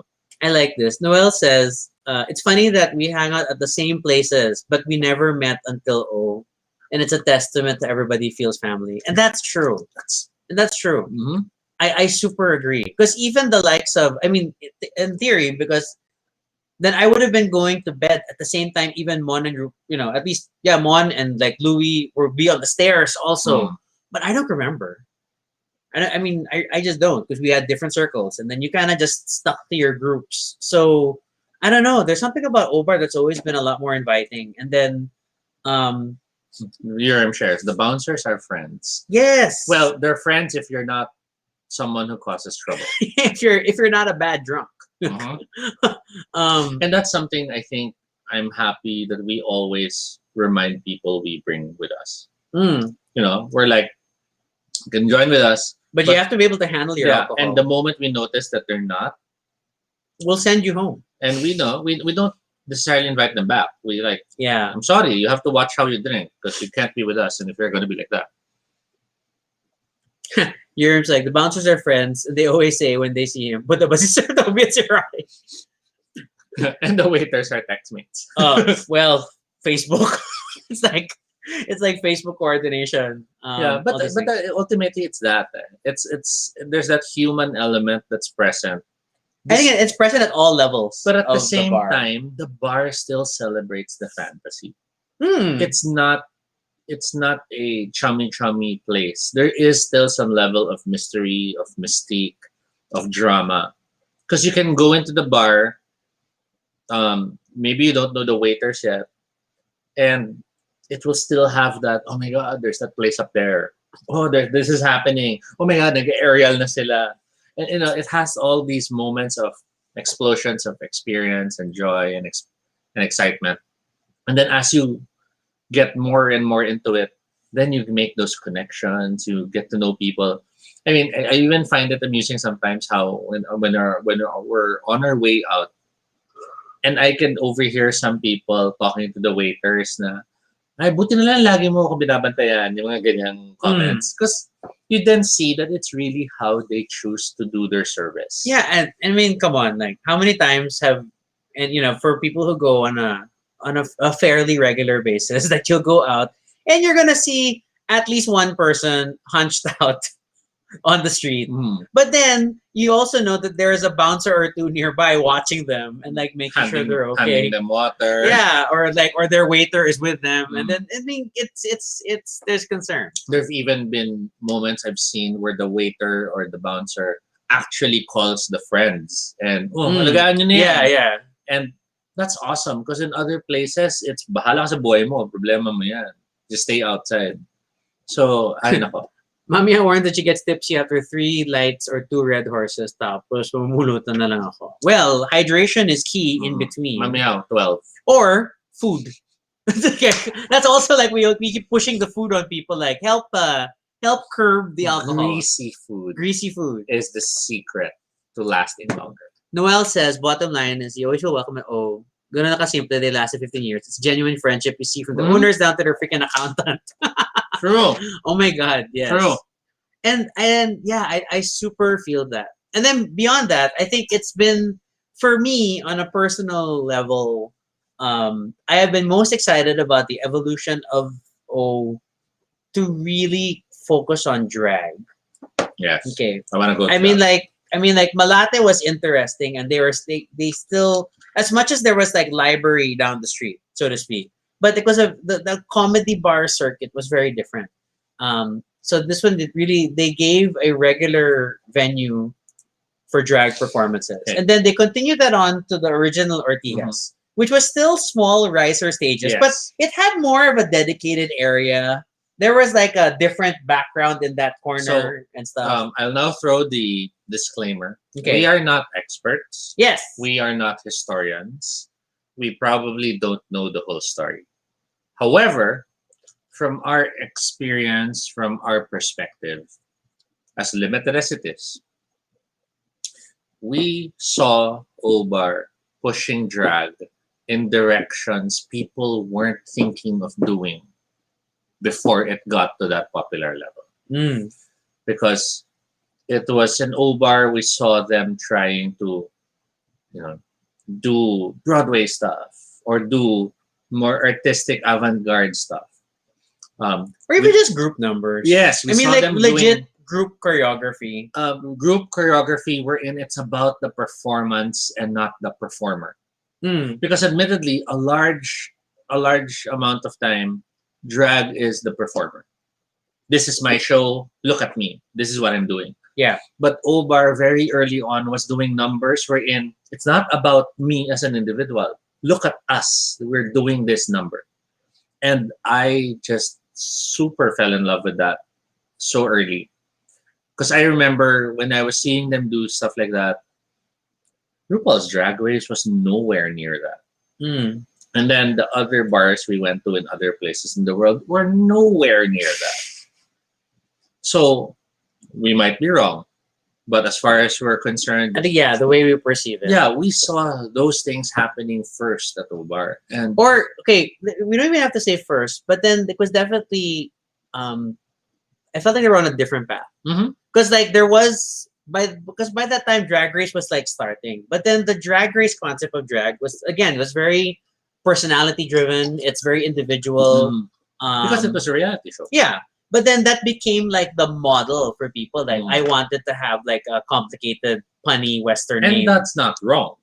Yeah, it's a different thing. And then Uber cultivated something different that drew more from theater and dance performance. Yeah, and I think that was that secret sauce that I think Uber so hit. too. You had Rupert with all his years as a performer, as all these years experiencing the grilling of choreography and training and the discipline of performance and art. And then you had Mon as well, and JR and all their other friends, and it was all this collection of different perspectives, and then funneled through the lens of drag. Whereas in most cases, drag was just performed. Was a gig. Either it's performed to imitate, performed to simulate, or performed to parody. Mm.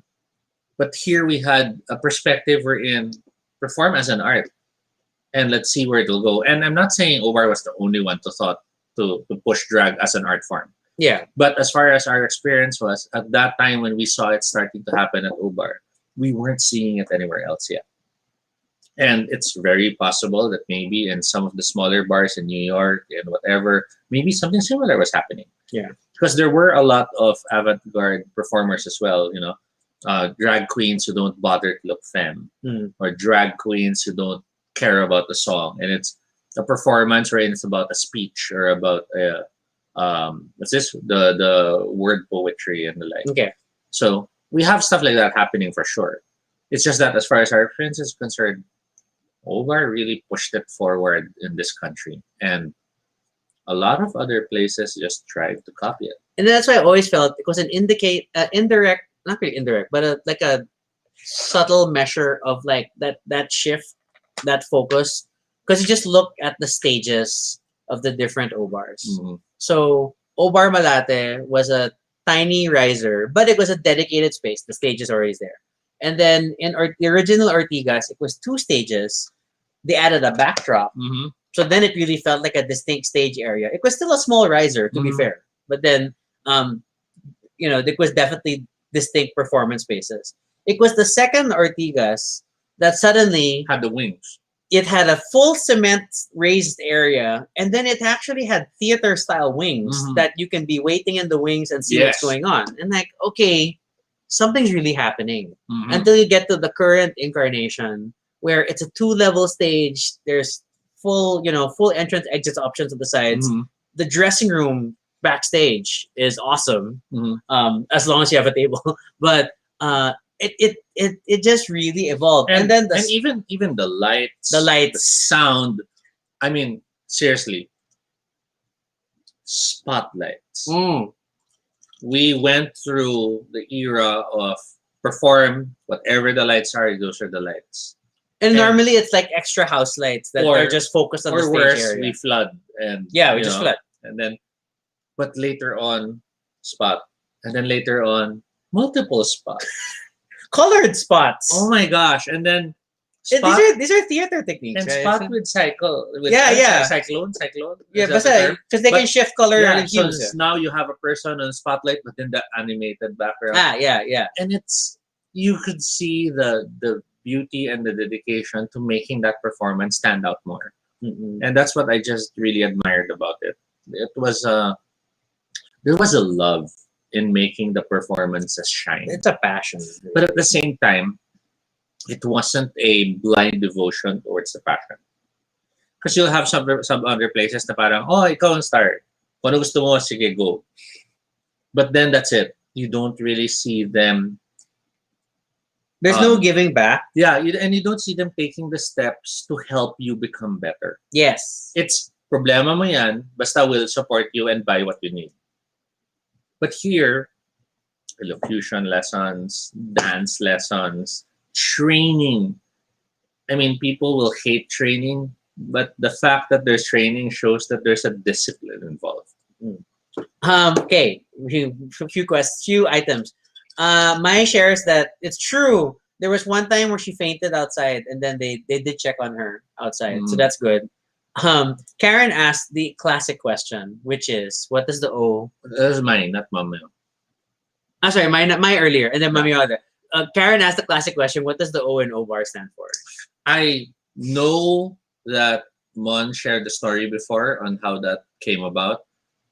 It's not my place to share. So maybe someday we can have them as guests. Actually, part of me wanted to pull them as guests today, but we were so busy, And So- try. so we didn't really get to plan. anything. It can be a hassle. Okay, but Yeah. there are several articles online already, Yes. interviews with Mon and Rupert, and I think the most basic answer is that it can Excuse me. mean whatever you. Wow, that was healthy That was very loud. because you're having soda. Yes. Okay, but was this? It can mean whatever you want.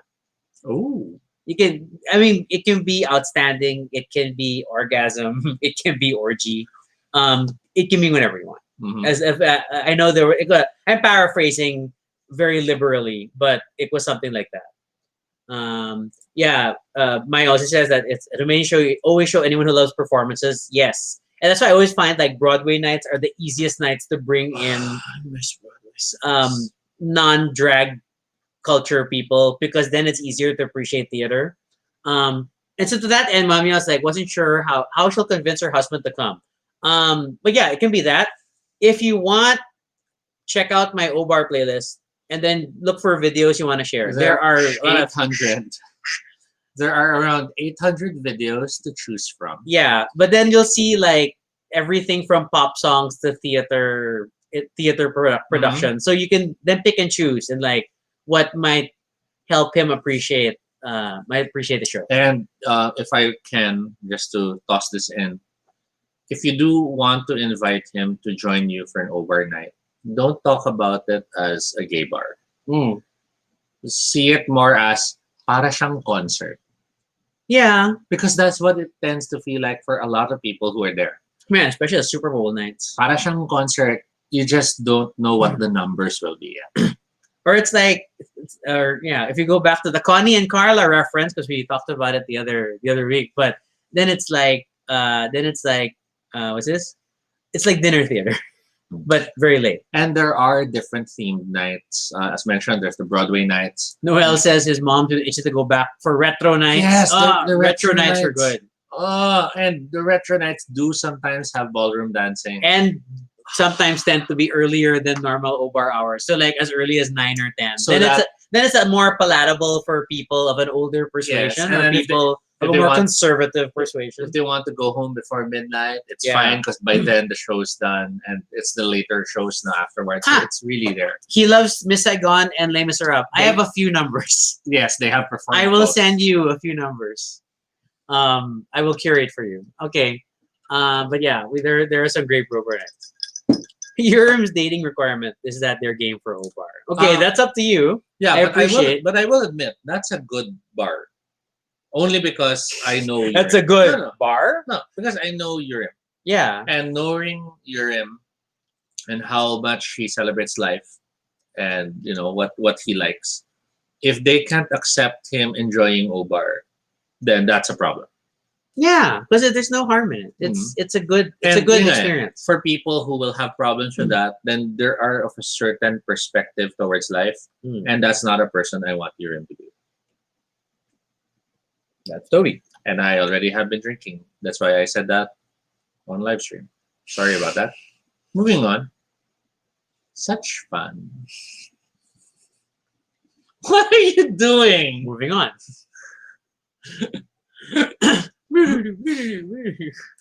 Oh my gosh. Rupert, Mon, are you both watching? I'm like super nervous now if you're both like Too late now. We're banned. what are these two saying?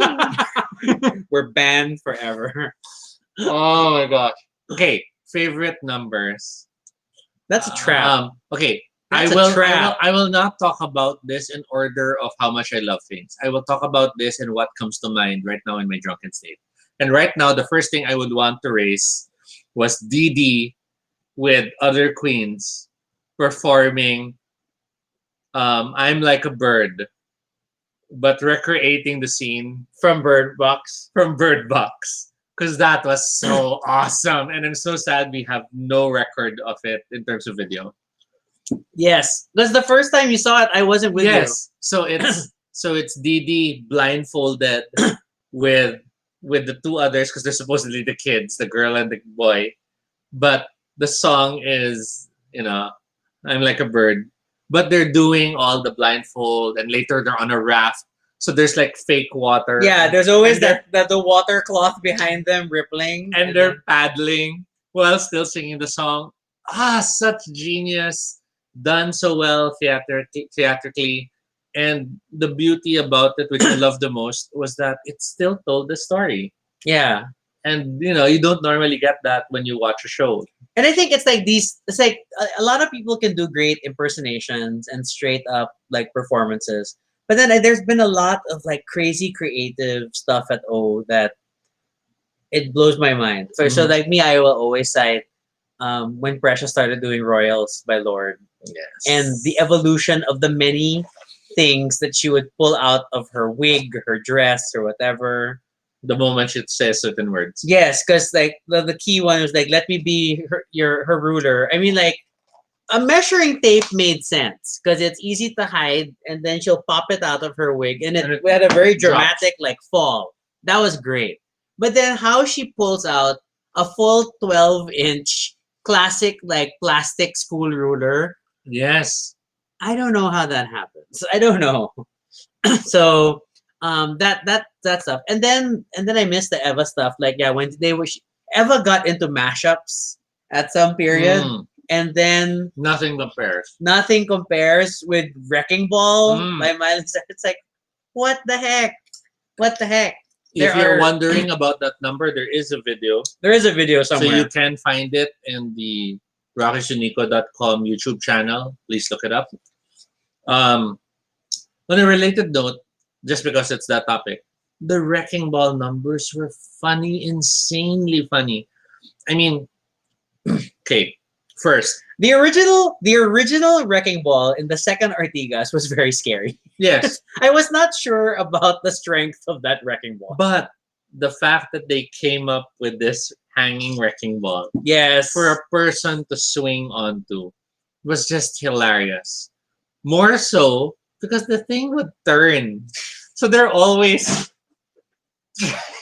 trying. And note, she's pretty much naked more often than not. So we're getting mooned at some point. Well, it's the illusion of nakedness. We know there's No, there were times. there's tricks behind that. Okay. Today's one, of course. Yeah, Noel Sites Retro Night Last Dance Yes. with Precious. And Last Dance was always such a Last beautiful Last finale Dance number. is triumphant. Last Dance always makes the audience join in Yes. because we start dancing when we hear that song. Now. Yes. The Bob Fosse numbers. Agree. Bob Fosse numbers. Okay, I will admit, first time they did the Bob Fosse numbers, I was on the verge of tears because who thinks they will see a Bob Fosse number while they're out in a bar? So when they chose to do that, I remember you weren't there, I was at work. and I was like, oh my god, they're doing that number because I couldn't even remember the name, and they're doing the boxing thing, and it's like trying to explain to you what is going on, but I was like on the verge of tears watching them perform it. Oh my gosh. Segue. We shall have a short history of Toby trying to update me at what's going on in Obar. Okay. 2 periods of my life. I'll get us where. In my call center life, I worked nights. Toby would still go to Obar most nights of the week, and then I couldn't because I was at work. So I could only join Toby at Obar if I go on leave or Saturdays and Sundays. So what Toby would start to do is that even like we weren't together, we were still technically just dating. He would start texting me if any of the songs like we were celebrating together would be playing. This would range from songs being played by the DJ, and then he would start narrating the drag shows. So it's like it's shoes up, and she's doing this, and then oh it's Eva's performing this, and over text. So throughout my day at work, when I do get to check my phone, it's full of song titles and drag names. And then over time, like now that I'm no longer I'm no longer in a call center schedule. My only challenge now is travel. That I would pre-COVID, I would be in Singapore regularly for work and family. So Toby would still go to Obar on weeks that I'm not here, and then he would try to update me still on what's going on. Thankfully, he was not texting. It would be Facebook Messenger or something. Um, and then it's this long history of Toby trying to take photos. I'm terrible at it. For someone who we're someone with film background, okay, Toby struggles with his phones for some reason.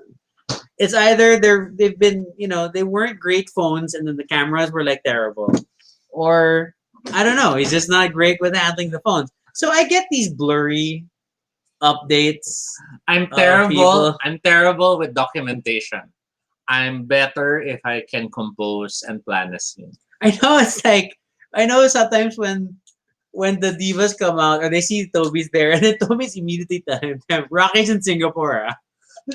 I'm sorry, there's no photos. Yeah, Rocky's in Singapore. that's the real message that there's no photos. Because I did try to take for them before in Rocky's absence, and when I was looking at them, they're shit. I will readily admit my work is shit when it comes to the stuff like that. I can't take good photos, And and even just like it's like, oh, I have a picture with like this dancer or this friend was here, and it's a selfie.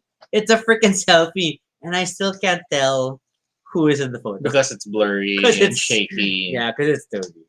So, yeah, Urim calls you out because you had a 6305 for a techie.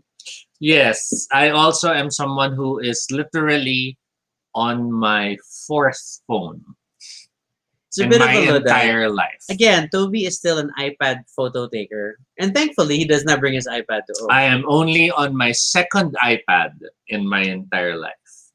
So think about that. I am only on my third laptop. I've been through so many. I kill laptops, but it's work. But that kind of gives you the perspective of how I am when it comes to technology.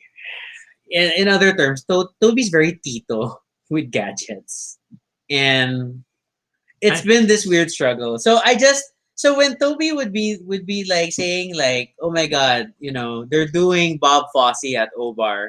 I'm dying because I want to see what it is, But I can't. but Toby cannot And capture the I moment. have tried. He's tried video, I've tried live streaming it also. Remember but those the few internet's times? not strong enough. Yeah. Okay. Okay. So I know the Bird Box number was one of it was also Bob Fosse and Bird Box. It's like, oh my god, Didi's doing Bird Box. And I'm just trying to understand what is going on. Because he's just trying to narrate it, okay? Because he's given up on taking photos. I'm like, oh my god, Didi's looking around. Didi's blindfolded. Okay, the other dancer showed up. I guess she's the daughter. Okay, the other one that showed up. Oh, they're the kids. They're the kids. They're blind, like Bird Box, like Bird Box. This is our relationship. Okay, this is our relationship. So that I don't know. I don't know what to do with these updates. I don't know if this is really helping me. But it is Toby's way of sharing the night. I have never told him to stop trying to update me on what is going to Obar, and he'll do it even if I've already said goodnight. Like I'm done for the day. I'll sleep. So that when you wake up. When I wake up, I have song titles and I have whatever. and all the these messages that I'm about to head home. yeah, but it's still more like it's just really like song title. Oh my god, vague descriptions of drag numbers. And it's a lot of, oh my god, Ano is doing that song, that one that's really awesome, the one with the birds. Because you combine it with Toby's ability to remember names and titles, then it's anyone's guess. It's Okay. it's like word association, the text thread. There's only one thing I can say in response. Hmm. Fist kiss! To be fair, I have not had to deal with going to O on my own very often. Yeah, Because there's been very few times. I'm the one who typically travels. Yeah. The one time, I will say, the one time I went to Obar on my own Yes. was a retro night. And then there weren't that many people early on. And it was just me and Rupert. Mm-hmm. And I got super drunk. I got super drunk before the first set. It was just the two of us, and then we were drinking. And I think my default, because Toby mixes. Okay, when we're at the table, Toby tends to mix my drinks. And Yes. when we were still drinking beer together, then Toby would mix my drinks, and so I wouldn't have to think. So when I would go to O without Toby, I would just get mixers. So I would Yes. get Tanduay Ice, Mhm. most likely. I remember that night so vividly because after my first Tanduay Ice, Rupert's like, stop ordering. And that was your first time to really hang out with him. Yeah, it was just us, and we just really hung out. He's like, stop ordering, and then he assigns a shot glass to me, So yun na yan. and I'm only drinking tequila for the rest of the night. So I know after, because it with the retro night format is like it tends to be before the regular O hours, like from Mhm. 9 to midnight, and then come midnight it becomes like regular bar situation. Mm-hmm. Um, I remember because Travis showed up later that Yes. night, and I was like, Travis, I'm so drunk, and I know he helped me. Yeah, they kept you company. Yeah, he joined the cab with me home, and then from when we got home, he got a cab to Makati. But then it was just funny because like, I'm so drunk, and it was like at the quote unquote normal opening time. But that's the joys of Obar stories. So, oops, I need to go to the bathroom. Go. So yeah. Sorry, I'm having peanuts. Yum yum. But all these stories, that's all about Noel shares drunk Rocky equals dancing Rocky. That's true. Not that Rocky needs to be drunk to dance. It's just that once he starts drinking, then why not dance? And it's one of the things we like also about Ubar, the fact that you can just choose to break out and dance when you want to. It's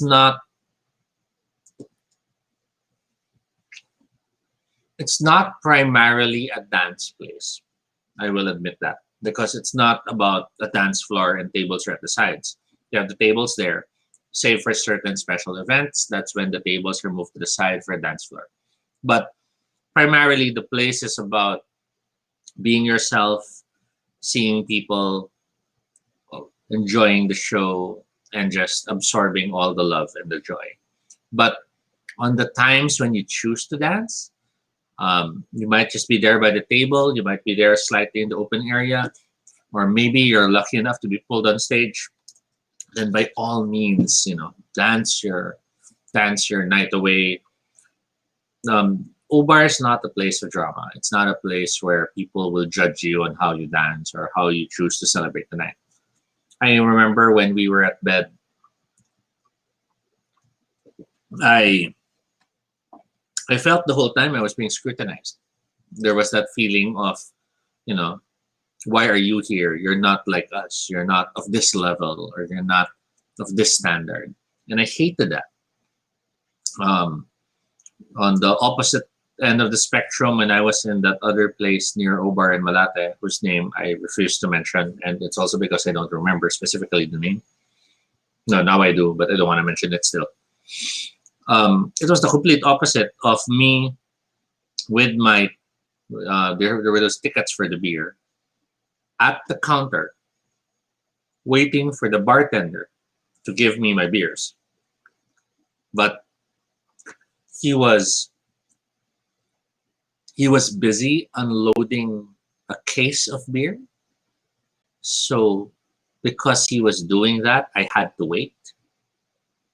And like 10 minutes later, when the case was empty, rather than go to me finally and get me the beer I've been waiting for, he pulls a second case. That's service for some places, right? So I literally threw the tickets down on the table and I told him, good night, I'm not staying here. Sis, Noel just shared, drunk Rocky equals dancing Rocky. Nah, I dance either way. That's what I said, that you really just dance when you want to. It just so happens that when you're drunk na, why not dance? Yeah, I will say that much. And that I will attribute to the fact that I grew up a Malate kid in that sense, that I was going for whether bed or government or whatever. Despite my size and my lack of true dancing ability, I have never had problems with You dancing. can dance. I have rhythm, but I don't necessarily like You have can moves. dance. So I have no problem with dancing. I know, you can dance. I've seen some of your friends who think they can dance. They can't dance. They can just be sluts. You're obsessed in hugging Rocky. Okay, that's drunk Rocky. Hugging, I'm definitely more huggy. Hugging but stern. Yung mga, Stop being stupid. Yeah, I give very harsh advice apparently. Advice that needs to be heard. Yeah. So funny thing, funny thing is that was this when I think about the effects of alcohol and taking pictures, um, I know when I'm getting really drunk when my camera tilt increases. Yes. Because when I'm doing post production and days later, I'm like, ah shoot. It's like all my sight lines are like slanted, and then like, do I really want to edit 500 photos and straighten them, or do I just leave it? And then I just leave it because it is part of the night, right? And I try very difficultly to work on it, and that's why like my camera setting. Oh, you can't see it, Yeah, but you make the adjustments. yeah, but I always have the no. I have the grid on all the time. Yeah, while Rocky's setting up the. I won't show you. you. Want okay. Yurim, please comment exactly what you mean by the daddy dance. I'm curious to hear what you think That is. sounds scary, daddy Yeah. dance. And then we have Mamiao and Nikki currently performing. Yeah, they've been singing the whole time. It seems to be singing from another planet, so there's like delays in transmission between each line. Tough love from Rocky, totally. I mean, I'm like that sober. I'm worse drunk, I think especially in the smoking area. I think what people have to realize is when you throw tough love, it's because these are people who you feel deserve to hear it. Yeah, I wouldn't say anything if I didn't care. Exactly. And if they weren't people who were, important to you to some extent. And if they can't handle it, then maybe I don't care as much. No. Actually, if they can't handle it, then they have a problem because they don't realize the only reason you're telling them is because you know they need to hear it. Mm, And if they take it personally, then it's all about their ego and not about hearing what you have to say. yeah. So Because people tend to be people. yeah, and that's the thing. I mean, like, as difficult as it is to have conversations at Obar with the music blaring and whatnot, I have had so many important conversations at Obar. I Mhm. will admit. And it's just a circle of friends I guess we have, and how long we're there, and yeah, I do think, I can't go however, into detail, but there's like so many confidences shared. Mhm. I do think, however, you generally have not had intense negative emotional moments at Uber. I mean, let me rephrase this. I haven't fought anyone. Yeah, you That's haven't. you. You haven't really broken down and cried at Uber. No. Yeah. No. See, because I know I've had a number of those, Mm. and um, I'm normally the one people cry on. yes, yes, yes. I was about to say. People come to me. Whereas on my end, I have had my share of breaking down and crying at the bar, as well as being the one people break down and cry on. Mm. Whether it was there was the time with some of the gaming friends, and I just really super broke down. Um, there was, of course, the breakups that I went through at Obar. Oh, Noel, I love you too. Mm. Yes.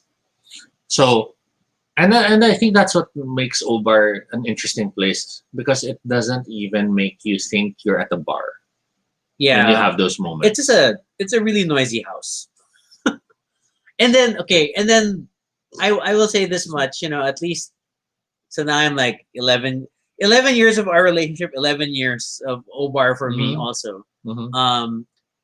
It's funny how at the beginning I was super like, is Toby part of the gay mafia and why does he know everyone? But then now I know I probably look like that too. Mhm. Like when like we get friends to go to Obar for the first time, and then we're so happy, hey, you're here, but then wait, oh, I have to greet someone over at the Mhm. table. I have to say hi to Bob and to Mhm. RC. I have to say, oh, Bunso's here. I have to say hi to Bunso in the Mhm. front. And Or, then or like while you're talking to them, someone will go to you, yeah, Rocky, and then goes. the waiters are all saying hello, and then and then Andy's here. We're all gonna step out because Andy's here. Yeah, up, Andy's here. First smoke, let's go. We'll join Andy. And I don't smoke. I just join people at the smoking area because I want to say hi to my friends. So yeah, then this long into the relationship, with O. Now I understand. Now I really really understand. And um, so when people ask, I know we have more than a few friends ask, how come we've never gone to like Nectar, Which is near. which is literally down the street. And then like when I would still work at an office because we're all work from home now, but I would walk past Nectar every day, going to work and coming home, going to work and coming home. And they'll always ask like, why don't you go? And then like, Obar's my home, you know. It's nothing against Nectar. I just know I'm comfy and and I don't want to bother learning a new bar. Mhm. You know, it's in that sense. Why would I? I'm not gonna find family in another bar. I guess that's the real statement, right? I'm not gonna feel like I'm that welcome in another bar, no matter what happens. So I'm not even gonna bother. I won't answer that question. I will say, however, it is a conscious choice for me not to support places I don't want my money to go to. Oh, Toby. Oh, Toby. I've seen what I've seen. I'd rather my money go somewhere else. And so we hold out for like Obar to reopen, and it's 15 years strong. Even though this year has been a year mostly without Obar, we look forward to 2021, and then the hopes that it finds a way to open in a limited, even in just a limited capacity. No matter what it is, I swear we're gonna be there. We're gonna find a way. As paranoid as we are about many things, Yes. we're freaking out about going to the mall. We hate going to the grocery. We haven't gone to our favorite restaurant for months. Yeah, we don't like dining in. But we will go to Obar. we will move hell and high water to find a way to be at Obar when it does open. Wow, that metaphor really mixed. I know. But we also understand that there is the right time for everything. Mhm. And we would rather keep waiting for a safer time for the place to reopen Mhm. than to open prematurely Both and not sustain itself. yeah, both like in terms of health conditions and Yes. for financial security. That it has Yes. to make business sense for the bar. Yes. All these things. We don't mind how long it will take. We will keep the memory and the joy and the love of Obar alive in any way we can. Mhm. Whether it's just celebrating the old videos, inviting people to check it out, talking about how much we love the place. Deep down, yes, we would love that the place open sooner. We love it open now. But if that means to do so would be to be on shaky ground because people can't really help sustain it, because ultimately it's still a business. We Mhm. have to keep that, we have to be mature about it and realize that it is still a business. And if it cannot sustain itself given the lack of proper support, the way the government has decided on certain regulations, and of course We are face shield country. the responsibilities that we have to embrace to keep the contagion controlled, because it seems people keep dropping the ball, then Wow, you really went there. we would rather keep waiting, keep hoping, and keep supporting in other ways we can. Obar, Obar is a place I would love to see in the latter part of my years. Mhm. I would not mind being that gay old man at the bar, like you see in movies or you see in TV series, wherein there's that super guy in his twilight years who's at the bar, and everyone else, all the younger ones, are like, "Oh, who's that? Oh, he's been here forever." I don't care if I'll be that person. I at think Obar. we're already those people. No, I'd say 20, 30 years from now, I would love to be those people. 20, 30 years from now. Okay. And I don't care if people think, oh my God, natanda na nila, why are they still here? I'll be saying, fuck you, we went through the pandemic and we're still here. Live with it. Can you pay for your drinks? But yeah, I would be those kind of people who would love to celebrate Obar many years down the line. So whatever way we can support it, we will do it.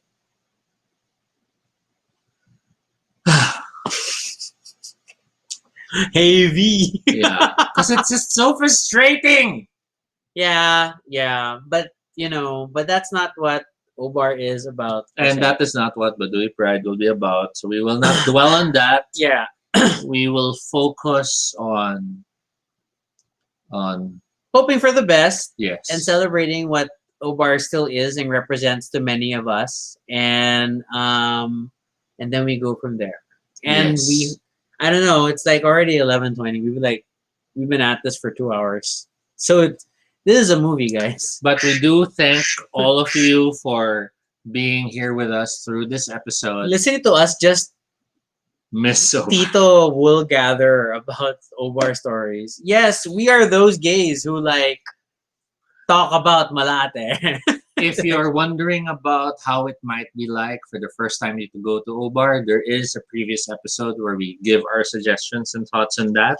To be fair, we talked about first night out at Yeah. any gay bar, any LGBT establishment. If you're curious about funny stories, other funny stories about our experiences in Obar, whether it's my confrontations with people in the restroom, Bathroom adventures. or Rocky's share of other experiences there, you will find other episodes about that as well. But I guess we've come to a point where we can wrap up this episode officially. I guess, and just I don't know what last words. What last word should we have, guys? I What think- should we do? I think my last words would be, given it's still a state of pandemic, we are all really living in extraordinary times, and a lot of us may have places that we have pretty much embraced as our second home. For us, it's Obar. For you, maybe it's a different bar, or maybe it's a different theater, maybe it's a different restaurant, and that's Mhm. fine. We don't have to all love the same thing. Yep. There might be some of you who might realize, I don't have something like that. Mhm. And that's fine too, because it is still a state of pandemic. I do hope, and this is how I'll end this episode as far as I'm concerned. I do hope you do find that place though. I do hope you find that there is a place beyond your home, beyond your house, and I separate those two, beyond your family and beyond your existing circle of friends. A place there where you find yourself completely able to be yourself. I only wish that you find that. I wish you celebrate it, whatever that place is. It doesn't have to be over. And I hope you are able to share how much you love that with others. Because I think being able to identify a place like this is beautiful. Because it makes you realize how life isn't just about what you hold in your hands. It can be about places which you discover, you can connect with, even if they had, looking at it objectively, nothing to do with you at the start. You? Whoa. How do we follow that, Tito? Wait, the spirit!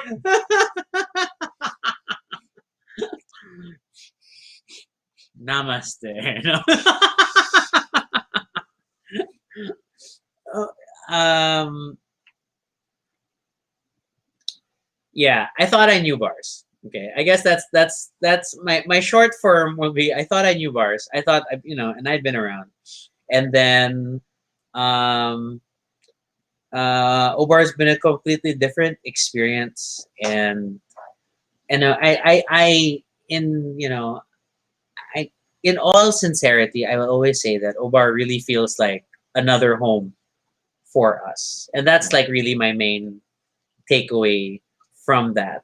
Like we do feel like we're visiting someone else's house. It's going out and then getting to Obar and then feeling comfy and relaxed again, and then our Obar family is distinct in the sense of the people we regularly see there, and then we get to talk to on a regular basis. And I'm just glad that I'm glad that that space exists. And then I'm I'm sure it's different for everyone. People will romanticize, and celebrate and idolize whatever places where they go with their friends. But yeah, I mean, Obar has been that place for us. The Because I mean, like if you need reason, there's always the amazing drag performances as a keystone highlight. But then really, it just goes down to, I think, the sort of community in itself. Mhm. It boils down to the fact that the names of the waiters are on their shirts. It's just a subtle thing, but then like they want you to know who they are, Mm. so that you can build your relationships with the staff. And I think that approach to people, just Speaks volume. yes, it's not, they're not just wait staff, they're not just hard hats moving through the room. And I mean, sure, there's nothing to stop you from getting to know the name of your waiter in Mhm. any establishment. But then, like, this approach has been really, like, to really push that and to really get you to that degree of closeness. So that's sort of, it's a weird thing to fixate on, but that's how I feel about it. And then, um, so I love their stories, and I love capturing moments at the bar because of that. And then I think I'm desperately, I mean, I take thousands of photos, one, for the performers so that they have Mm. photos, two, to capture memories with friends so that I'll never forget. And that I have documentation of those memories with friends. But three, also, is just like to be able to show people, like, you know, this is why we love this place so much. Mm. And this is why we keep going back. And then, I mean, I have people at work make fun of, like, why you always, so you went out again. I'm like, yeah, I did. And I brought my office to O-Bar, and they're like, oh my God, this is fun. And so even my straight colleagues, whether local or Singaporean, Mhm. had good fun. And it's like I rarely had an experience where we brought someone to O and they didn't have a good time. Yeah. And didn't want to come back again. Yes. So it speaks volumes. Yes, and it's even more people we've brought. They now go on their own with their. They with their sometimes own- go on their own with their own circle And of friends. sometimes like, oh, may table ka na rin. Yeah, these are like, the growing up steps. Like, one, they go on their own. Two, they get their own tables. And we normally learn about that because it's like, Toby, Rocky, hi. Oh, I have to go kasi nandun yung table ko. And we're like, wait, may Or table sometimes ka the na? waiter will be like, hey, see, yung friend mo, si ganyan, was here yesterday. I'm like, yesterday? We weren't here yesterday. So, things like that. It's thing. Wait, what's this? Um, uh, was it Noel suggested as a final question? What do you love most about O? Although I think we kind of addressed it, but like if you have to name one thing, and to everyone still in the stream, feel free to answer the question as well. What is the one thing you want to cite that you love about O? I think for me, to sum it up, I love O because in O, it's not the drama or the money or the fame that matters. It's the people. So whether it's how the staff are valued, how the performers are respected, how the customers are seen as the people to be celebrated, how the bar has made achievements, and yet the owners themselves are humble enough to realize they could not have gone there without everyone else supporting them. The people have always mattered in the bar. And that speaks volumes of why O Bar will always be number one in my book. Because I have not seen that in other bars. I have not seen that in other establishments. And I dare say I have not even seen that in certain churches. And that is something others can just hope to aspire to be. Urim says he feels he belongs, which is interesting. Karen says because it feels like a celebration of life. That's nice. O-Bar is a celebration. O-Bar is a party that keeps going. I mean, since Toby already talked about like the human element, which I also mentioned earlier, then I think the only thing I would really ask is the site is what they've done for I can't even just say drag.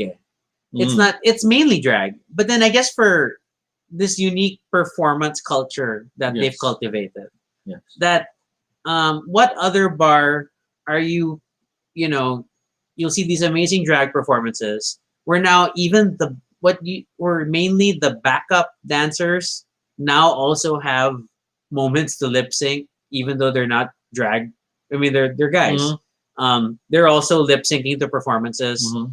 to um, to borrow a inappropriate term, but like cultural shows essentially, Mm-hmm. and ballet and modern And to dance spread and their wings. yeah, Parang if you want to do that, sige, gawin mo muna yun. aerial Mm-hmm. work. Because even the long period of the poi, then but there's always these efforts to like celebrate different types of performance and not just and it's not just hiring them and having them perform, but then it's also like really like practicing and rehearsing and honing the craft um and I think that speaks volumes. As much as there are, we have a vibrant like drag community now, especially across online. Mm-hmm. This pandemic has helped more drag artists come forward and start to experiment with their craft on camera. Yes. But then I can't think of any other place other than Obar that also like um, invests back into the people Mm-hmm. and try to give them more support in terms of lessons and training and coaching to do better. Because it's one thing to be an artist and just express yourself artistically. It's another thing to be a professional performer, wherein you channel your being an artist to a professional level. And that's what I think many of the new queens will need to learn at some point in time. Yeah. Because it's fine to, this is my art, this is my performance. That's fine. I have nothing against that. But if you don't realize that there is growth in approaching it at a professional level, you will not grow. Yeah, there are artists. Or I guess you could like. I'm gonna give a work example. It's like the difference between graphic designers and graphic artists, right? If you're gonna give me this artsy, like, oh my god, it's not in line with my artistic I'm vision. not in the mood to do it that way. But for a career, it's kind of hard. And I know that's a bit extreme from like, I don't want to compare graphic design to drag. Yeah. But then to some degree, like if you want to commercialize your drag, if you want to make it palatable to a wider audience, especially when you think about a fixed location like a bar on a weekly basis, then it takes a certain discipline. You need a certain consistency of performance level, and Obar really does that. I'd even go to the point of it's not just about reaching a wider audience, but it's, are you just really going to say you're happy with kusino lang ang happy sa ginagawa mo? I mean, why can't you allow yourself to expand to even touching people who might normally not care about what you do? Yeah, so we're Toby is notorious. Well, I think our table is notorious to having an unusually large number of straight people at it. So that's why we don't. It's really weird to try to when people say Obar is a gay bar, because even I, as a gay person, feel like it doesn't capture what the bar is. It's not limited to just a gay bar. Yeah, so I think I more often than not I end up saying it's a drag bar. It's like it celebrates drag, and I think that's a in a time of RuPaul's Drag Race being more mainstream pop culture, then that kind of helps. Noel says it's because they love he loves how they make him feel when he's there. It feels genuine, like coming to the family, and I totally get that. I super feel that. My sort of connects, and like it's where my friends are when they found a home and a family too. Okay. Jed also says it's about the people. It's the only place where I've ever been when it looked up and down. And the other bar is the only place I've ever been given to look up and down when you're introduced to new people. Yes, other places tend to do that. Yeah, that's my old bar culture. Yeah, stay in bed. Why go out? Jen says you get to be the socially awkward, nerdy gay DJ that I am. Well, Jed, considering all the number of photos we have, we're in. It's a group shot, and you're like socially awkward. Yeah. Karen says, when you see people you know at O, they seem genuinely happy to see you. Yes, I super feel this. And that's why I take the effort to make the tour. And like, hi, everyone. Because it is nice to see people again. Oh my God, Zeman's here na daw. Hey. Yeah. So I think that's a lot of like last step. But then, yeah, that's like, oh my God, we've spent more than 2 hours talking about So this. some of you might have just arrived, but I'm sorry, we are ending the I know episode. this is normal, like O-Bar prep time. It's 11:30 pa lang. We should be like arriving. But for the people who are new to this show, the show is saved afterwards. You can watch it again in entirety. If you watch it on YouTube, you can even see the comments. well, both Facebook and Both, YouTube, both. but Okay. it's like Facebook's weirder in the way they present it. Yeah. So please don't feel bad if you got to the show at the point where we are closing. You can always check it out. But this is all the time we have for Why this am I doing this episode. lighter thumbs up again? We had so much fun, and we hope you enjoyed as well. If you have questions or suggestions for future episodes, fill up the Google form at bit.ly, Baduy Pride Ideas.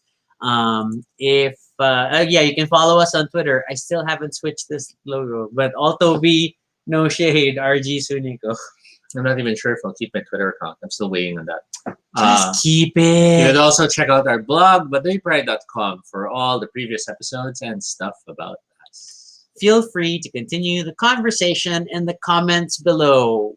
Why do you love O-Bar? Or why do you want to join? Why do you want to go? Because let us know. We can probably take you. Just take that tequila shot. And then, of course, Zeman saying, see you in 2021. We love you, O-Barians. Yes, we miss you, Zemen.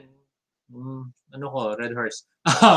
For those I who... thought you were going to say Zeman, my camera. Yes, actually, that also. For those who are still curious about O-Bar and it's still not open, please, please, please don't be afraid to check out your 800 plus videos on the... There is a playlist. on the yes. same channel. Do not be ashamed. Do not be shy. Just dive in, see all the shows. You'll see how much fabulous the shows are. Yeah, and of course, be sure to subscribe for notifications, whether on Facebook or YouTube, so you don't miss our next live stream. Once again, I'm Rocky. And I'm Toby. And this Is Baduy Pride. Happy Friday, everyone. Happy 15 years, O-Bar. 15 years And, of and I think we will always be there to the point that we will celebrate 150 years or something. I don't know. Maybe we'll live that long. Whoa. But yes, this is Baduy Pride. Good night, everyone. Thanks for watching.